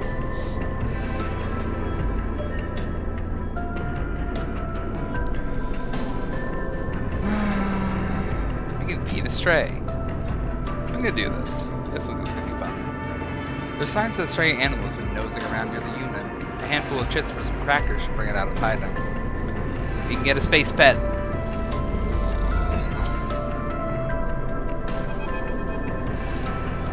The stray hops up onto a work surface and looks out of the unit's small window. The stray, a low-end cat. It doesn't acknowledge your presence. It just sits there beside the tray of crumbled crackers staring out the low end. What is this cat's story? Are there more in the station? You haven't seen another in the low end, but in this vast megastructure that means little. There could be a whole colony of cats like this one down in the Warrens. You look at its sleek, dark fur and sharp eyes. It doesn't look ragged. It looks at home. In fact, its presence in the unit makes you wonder if this is the stray's apartment which you're squatting in. Approach the stray. You lean a little forward and the stray tenses up. Perhaps best to give it a moment to get used to you. The stray settles a little and starts eating, picking at the broken crackers. You don't remember ever having been this close to an animal. It triggers something in you. A recognition of life, totally unlike your own, but still somehow connected. Parallel, even interwoven. The stray licks crumbs from its fur. Were you born here? The stray lifts its head as you speak, looks at the glow of the low end. Not you. The cat's comfort in this place is enough to answer your question. The stray is a born resident of the Eye, like all those thousands out there beyond your window. This is, after all, a place for strays, for both those who begin their journey here and those who end it. You turn your eye to the window, the one that the stray looks out of, and you both watch the stars and the ships together. You feel something pass between you and the stray, a kind of acknowledgement of each other, sense that each of you might share something with the other, a point of connection. Then, all at once, the stray yawns wide, hops down the unit and brushes along your legs, and then it's gone. Out through the unit door and back into the corridors at the low end.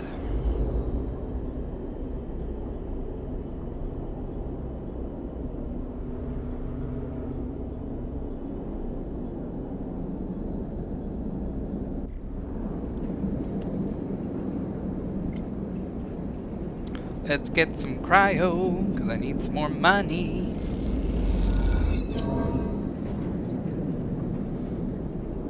Oh, sweet. Thrill Seeker pop there.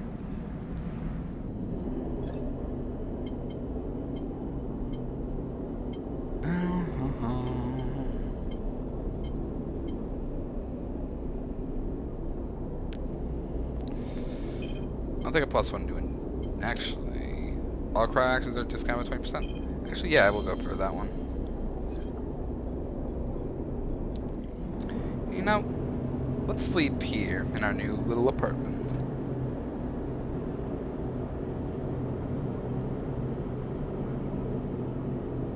Sorry I had to go run and save the sauce was starting to burn, but it came out good. Hey, gotta protect the sauce first, man. The sauce is key when you're making a good dish.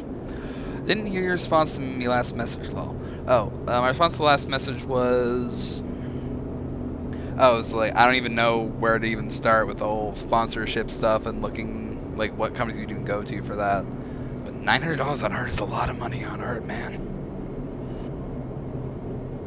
I look at, like, artists that could do, like, a full PNG tour model for, like, 150, and even that's just, like, that's a lot of money. Should I even invest that much? Like, 900, I mean, for campaign art assets, that makes a lot of sense, too, because that stuff is a lot of art. But yeah, I think I was asking, like, what type of companies were you thinking of, like, trying to get a sponsorship from?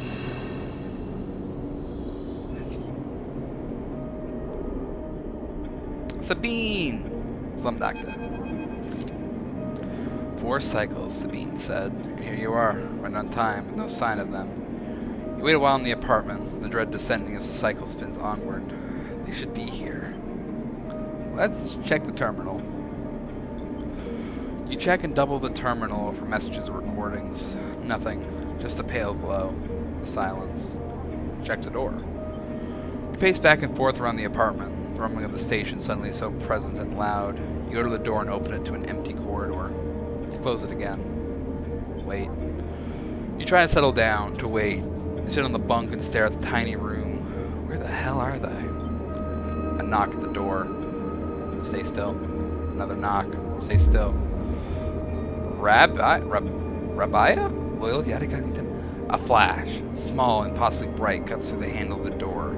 It silently swings open. A figure stands on the door, and immediately you know it is not Sabine. They're taller, sharper, and something in their face glints in the half-light. A dark shape like a stubby baton hangs loosely from her hand.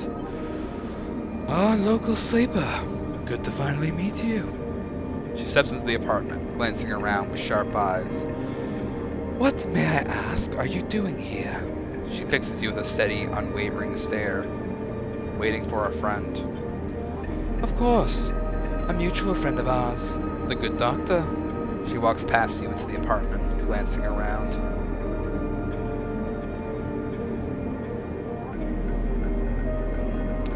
Right now I have 10 different dice makers on my list, mainly mom and pop shops on Etsy and Twitter.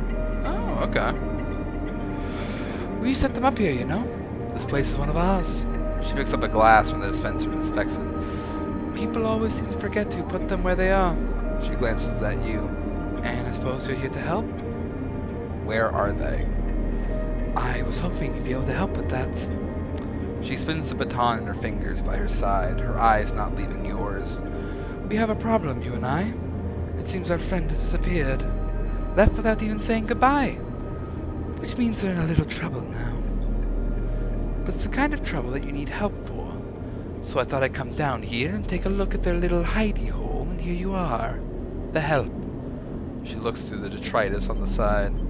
And what help? A sleeper, no less. Which I have to admit is a little surprising. Suggests to me that our friend hasn't been very honest with you either. What do you mean? Well, I'm sorry to report that before we got them set up here, Sabine was working for your owners. She pauses. Essen Arp. You blink hard at the news, unsure how to take it. Rabia looks away, waiting for a response. Prove it. Happily, she crosses to the next room and you follow silently. She sits at the terminal and touches her baton to one of the access ports. A spark, and the terminal screen skips. Encrypted folders emptying themselves before your eyes. In the flicker of files, you see Essen Arp letterheads and code forms, reports laden with medical data marked with the corporate logo like the sigil of some cult. Rabia steps away from the terminal. Look all you want. Some of your files may even be there. The volume of documents is overwhelming, but they seem to be mostly reports on early emulation tests, surveys with sleeper candidates, reams and reams of usage data. If Sabine was an Essen Arp employee, why did they help you? Rabia reaches over and places a vial of stabilizer on the desk, breaking your concentration. It shimmers in the screen light. It's a viscous, clear liquid crystalline within the glass. We will, of course, keep up the supply. We're more than able to dispense important medicines even without the doctor. You hold it between your fingers, and for a tiny moment you have the urge to crush this object for the power it has over you. I'll ask Toshiro to make those a little cheaper for you. He'll be running the surgery now. Arabia closes up the briefcase lab and holds it at her side. We have to retrieve our assets, of course, but I'm sure you understand. Rabia turns on her way out. There is no reason for us to be enemies, Sleeper. Come see me. I keep an office nearby. We have good work to do, you and I. Meet me there in a few cycles. She slips out silently into the corridor. You look around the apartment and feel the fear drain out of your body to reveal the tiredness beneath. Damn it, Sabine, I trusted you, and you're Essenarp.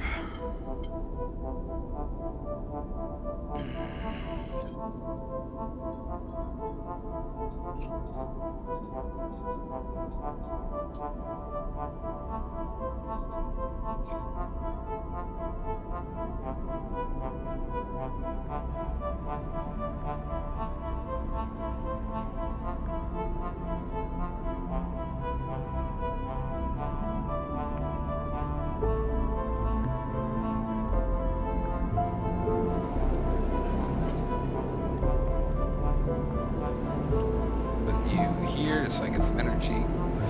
But yeah, I hope the sponsor hunt goes well for you then.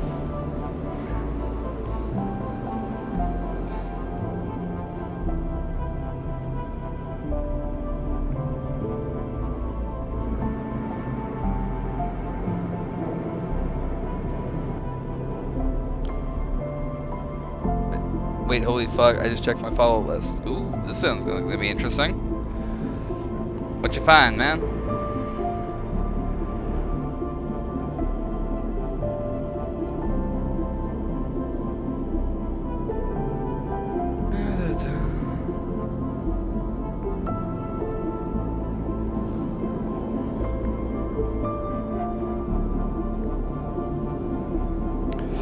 One of the VTubers I spotted back when she was just starting out has 163 viewers. Wait, like viewers? Like right now? She has 163?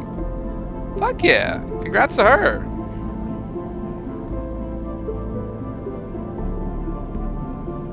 She was a little baby like 4 months ago.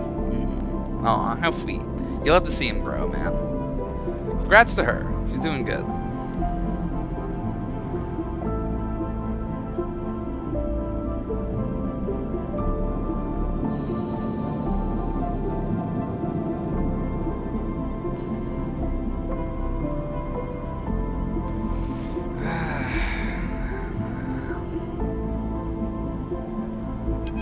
Contact with Hardin. More than a few cycles since Fang confronted Hardin, and the silence since has been noticed. In your time with Fang, you haven't exactly found to be reliable, but you did expect to hear the end of whatever plan he put into action.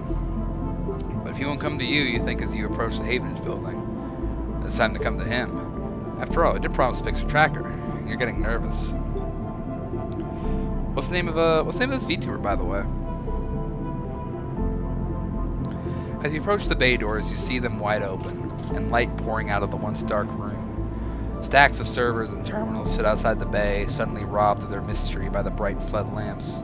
A figure in Havenage security fatigue steps out of the bay as you get closer, carrying a stack of hardware. Approach. As you get closer, you see the security officer taping up machines from Fang's stash with what looks like hazard tape. This isn't good. You again. Hardin is there, leaning beside the bay entrance, so calm that you barely noticed him. He has a slate in his hand, an inventory of seizures scrawled across it. Predictable. Further evidence of Fang's collusions. You see another security officer come out of the bay and take notice of you. Where is he? Feigning ignorance. Perhaps just abandoned. Hardin shakes his head. I believe you should choose your conspirators more wisely. I almost feel sorry for you. Hardin pushes away from the wall and comes closer. Don't worry, Sleeper. We have all the evidence we need. Confession won't be necessary. He gestures around at the stacks of hardware. Spying on fellow Havenage members, hoarding Solheim materials, an obsession with corporate data. Speaks for itself, does it not? That was his job. And What would you know about jobs, sleeper? Looks at the glass roof above and the stars beyond. We are the ones that provide the oxygen you are breathing, the light you are seeing, the systems you use every day to live out your cycles. This place was hard fought for, sleeper. It took work, diplomacy, and strength to stop the Eye descending into chaos after Solheim collapse. Not blind conviction or self-interest. You're the self-interested one, Hardin. More accusations. What have you achieved, sleeper? Your entire existence is proof of your self-interest. Signing yourself over to be emulated rather than work yourself. Whether you remember it or not, you suffer from the same short-sighted perspective as the person you were copied from. You see, sleeper, we are proud of our history here. Andre Erlin and the First Union founded this place, and Havenage has welded his values into the station's very walls. We will never turn away the hard-working, the just, the true citizens of the Eye. Havenage aren't a gang like Yatagan. We aren't pirates like half the spaces you'll meet in the hub, or esoterics like those Haifa radicals in the Greenway. We are the backbone of this place, proud and true. We named Erlin's Eye, sleeper. This is our station. He meets your eye. So please, take your false accusation elsewhere, before I decide I need that confession after all. Let's go quiet. Prayers from Abigail, she's a Christian VTuber. Those exist? She has actual Bible studies on stream and shit. Oh, okay. That reminds me of this, I was out getting groceries, like, way back, and I remember on the radio they were doing this discussion on a church that decided they were gonna go, like, full digital. So the pastor had gotten into, like, VR, he was, like, running services in virtual reality. And they were just kind of going, like, okay, so, like, what makes it different from a regular service? Just grilling about those types of things. Like, if you had the chance, would you go back to fully in-person services?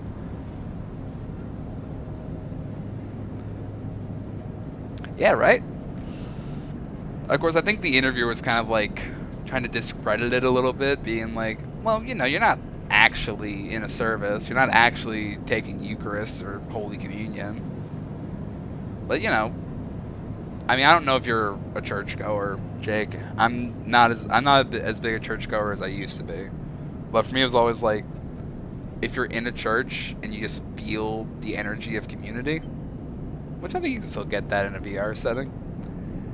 You don't gotta have a snack and a drink of wine to get that same feeling. Back in the day, but not anymore. Yeah, that's pretty much where I am. If you have any pride, you'll give up Feng the moment he contacts you. You know where to find me. With that, Hardin turns his back and walks back towards the security officers, ordering them to continue the clear out. As they do, something catches your eye among one of the server stacks. A crumpled, hand-printed box of synthetic chewing gum. A penguin character grinning from the brightly colored card and scroll onto it, a speech bubble reading, "Take me to Tambor." We'll take it. You carefully pocket the box, making sure no one is watching, and then turn away just as another stack of servers is wheeled out of the bay. What have you done, Feng? Where the hell is Tambor?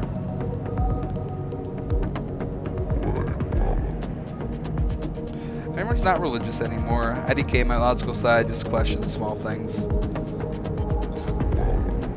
No, that's fair. Oh shit, 80 cryer for stabilizer now. Sweet.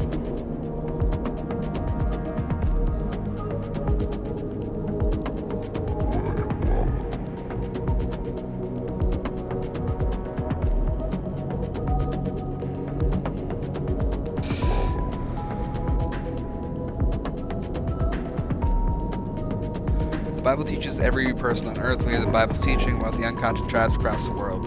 Yeah, that's also a thing. Also, fucking hell, what's the term for it? I forget the term for it, but especially in like older Christian doctrine, is the reason why missionary is such an important thing to a lot of them. It was like people who never heard the word of God literally had no way to get into heaven, and I forget the name of it, but there was literally a term for the people that were like sacrificed to hell basically because they just weren't able to hear the word of God. Like that was a thing that actually they had an actual term for that. Yeah, like they've had like theological debates on what the fate of those people are. And like through their actions, they've pretty much been that they're on the side of like, if you never hear the word of God, you can never get into heaven. Even if you're a perfectly good person, even if you follow very good morals, good behavior according to Christian doctrine, if you're not following the specific word of the Bible, you can't get into heaven. But then it becomes this whole thing of like, there was people that were debating and being like, do these people get a free pass because they didn't know? Are they like just wrote off? Did effectively God say you were born in the wrong part of the world and you're doomed to hell from birth? Like, they had massive debates on this topic, and because of the prevalence of missionary culture in Christianity, and continues to this day, like I'm actually against missionaries because I think it's a really stupid thing. They are stuck in it, yeah. In Catholicism, those people go to purgatory, but unless a priest gives a blessing, they're stuck in it. Yeah.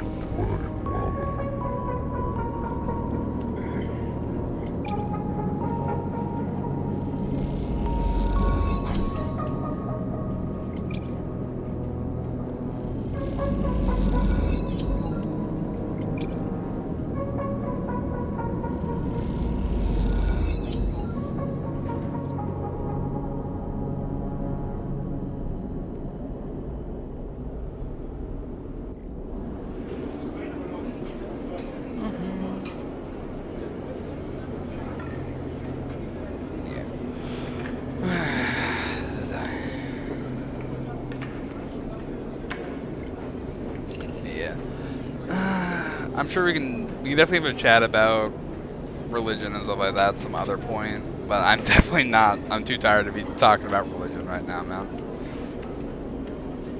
But yeah. Church doctrine, very weird. Don't agree with a lot of it. As you go to leave the Tambor Tea House, a hand falls on your shoulder. Sleepa, Feng hisses from behind you. How'd you find me? Hardin has your hardware. Don't worry about that, Feng smiles. He has no idea what to do with it. Feng guides you down a set of stairs from the Tambor's lower levels. The tea house is stacked with curved mezzanines, all connected to a central atrium. The levels are filled with makeshift booths and bars, and conversation bounces busily off the metal walls. Feng sees you looking around. This place used to be a fuel tanker's main drum, hence the name. The tea house pod's a bit of a misnomer, though. You can't get anything in the eye office from this place. But real tea isn't exactly readily available here. He picks a booth, itself fashioned from some old salvage tank or container, lined with spongy insulation foam, and collapses into it. He looks around furtively. And don't suppose you've seen any Havenage types. They don't usually come out this far. Only you. Ha! Not anymore, I'm afraid. Suspended without appeal. Turns out Hardin has someone's ear. He grins. Doesn't bother me, though. It shows we hit a nerve back there. Picks a scrappy, hand-scrawled menu from the table and tosses it over. What are you drinking? Why are you so calm?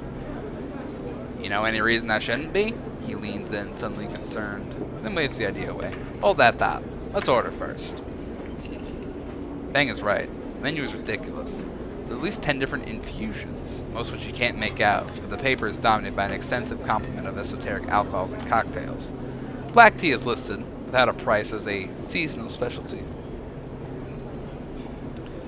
I prefer not to talk religion anymore anyways, just depressing to me. Yeah, okay, that's fair.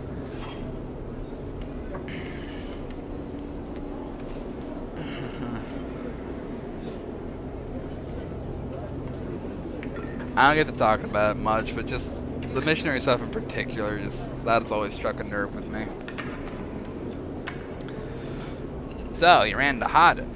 Was he pissed? Feng doesn't wait for an answer.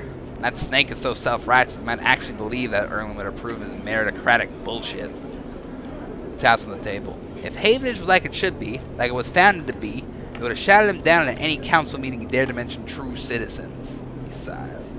I guess his kind run the place now. The young woman with a vine tattoo snaking up her arm turns up at the booth, a slate in hand. Yo, what up? You skim the menu, your eyes glazing over. Time to pick something. A gyro. Neat. Feng taps the table to order the same. And you? She begins, looking to Fang. When she sees him, she suddenly stops. What the? Fang shrinks a little. You're supposed to be working. This is your shift. He grins sheepishly. You work here?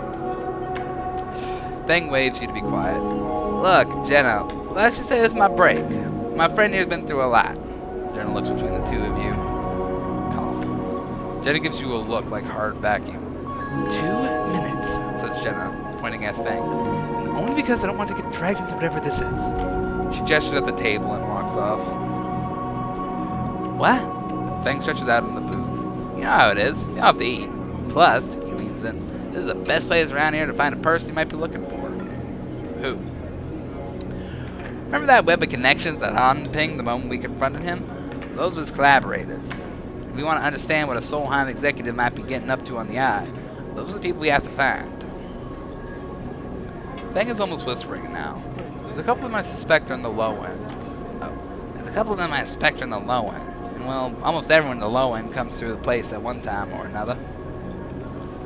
He brings a modified slate out onto the table. I'll set this up so that when anyone with the network signature I'm looking for comes at close proximity, it'll mock them. Once they're mocked, we can break through their access protocols and get the good stuff inside. We have to find them first. Hence me moonlighting as a waiter. Suddenly a smile grows across his face. Wait, I have an idea. Oh no. Look, I can't cover enough of the low end on my own, and so far I've had no match in this place. With 2 of us, we can cover more ground. How so? Well, Fang has a hangdog look. We need to get you out and about in the low end, in close proximity to as many people and residents as possible. Turns out my friend Minji needs some help with deliveries. As in Minji Express. So you already know him. Perfect. Fang places a tiny receiver on the table. This connects to my slate and runs the same marking protocol. You get near any of our targets? So all you have to do is take some delivery shifts for old Minji, and soon enough, we'll have the place covered. Fang. Don't give me that. You think I like working here? I thought you could use tips. He grins. We're in this together, right? Right. Okay then. Fang slips the slate back under his clothes. Just head on up to Minji Express. Take a delivery shift, we'll see what shakes up. Manage to find anyone and extract any data, bring it right down here to me. They have me on double shifts, so I shouldn't be hard to find. Jenna walks past, carrying a tray of drinks, and sharply catches Fang's eye. I don't think she's bringing you a drink. He stands. I think it's time we call this meeting to a close. You grab the receiver from the table and slip it into a pocket. See you soon, sleeper. Stay safe. Fang adds, before turning and walking out towards the bar, whistling as he does. New drive.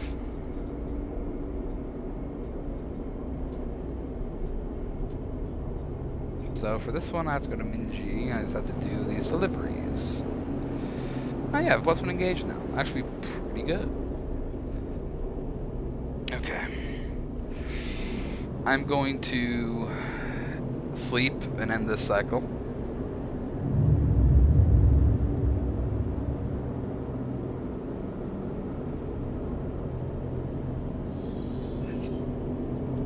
That's alright, guys.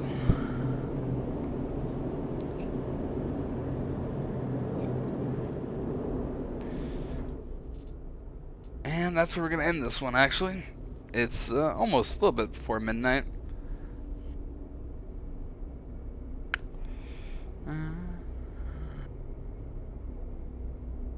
Where the stream end.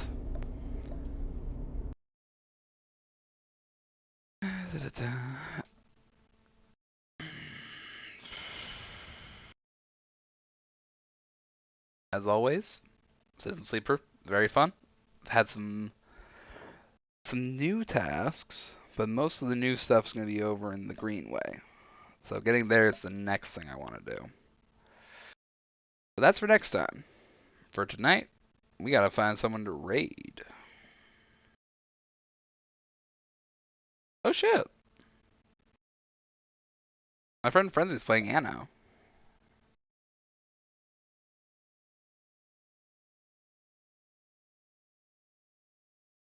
Good night. Alright. Take care, Jake. Thanks for stopping in.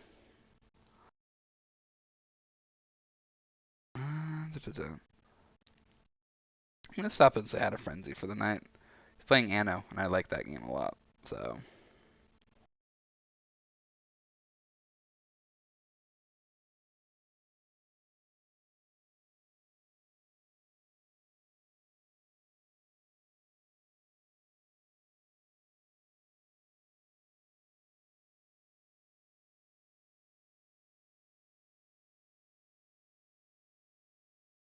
Flash, raid. Ah, you're gone. Yeah, I'm raiding out to my friend Frenzy and then turning in. I am. It's midnight, and last time I streamed past midnight, I left my stream on overnight, and I don't really want to do that again.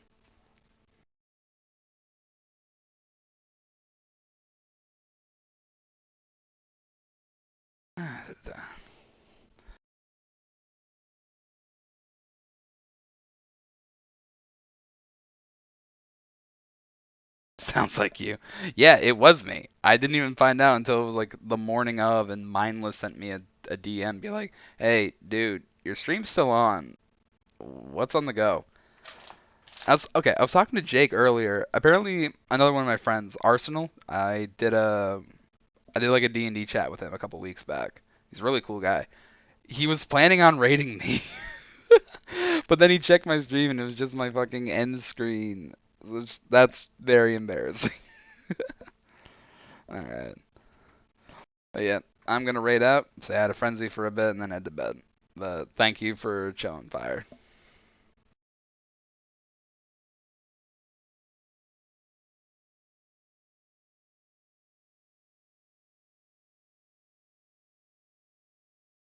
In order to end stream.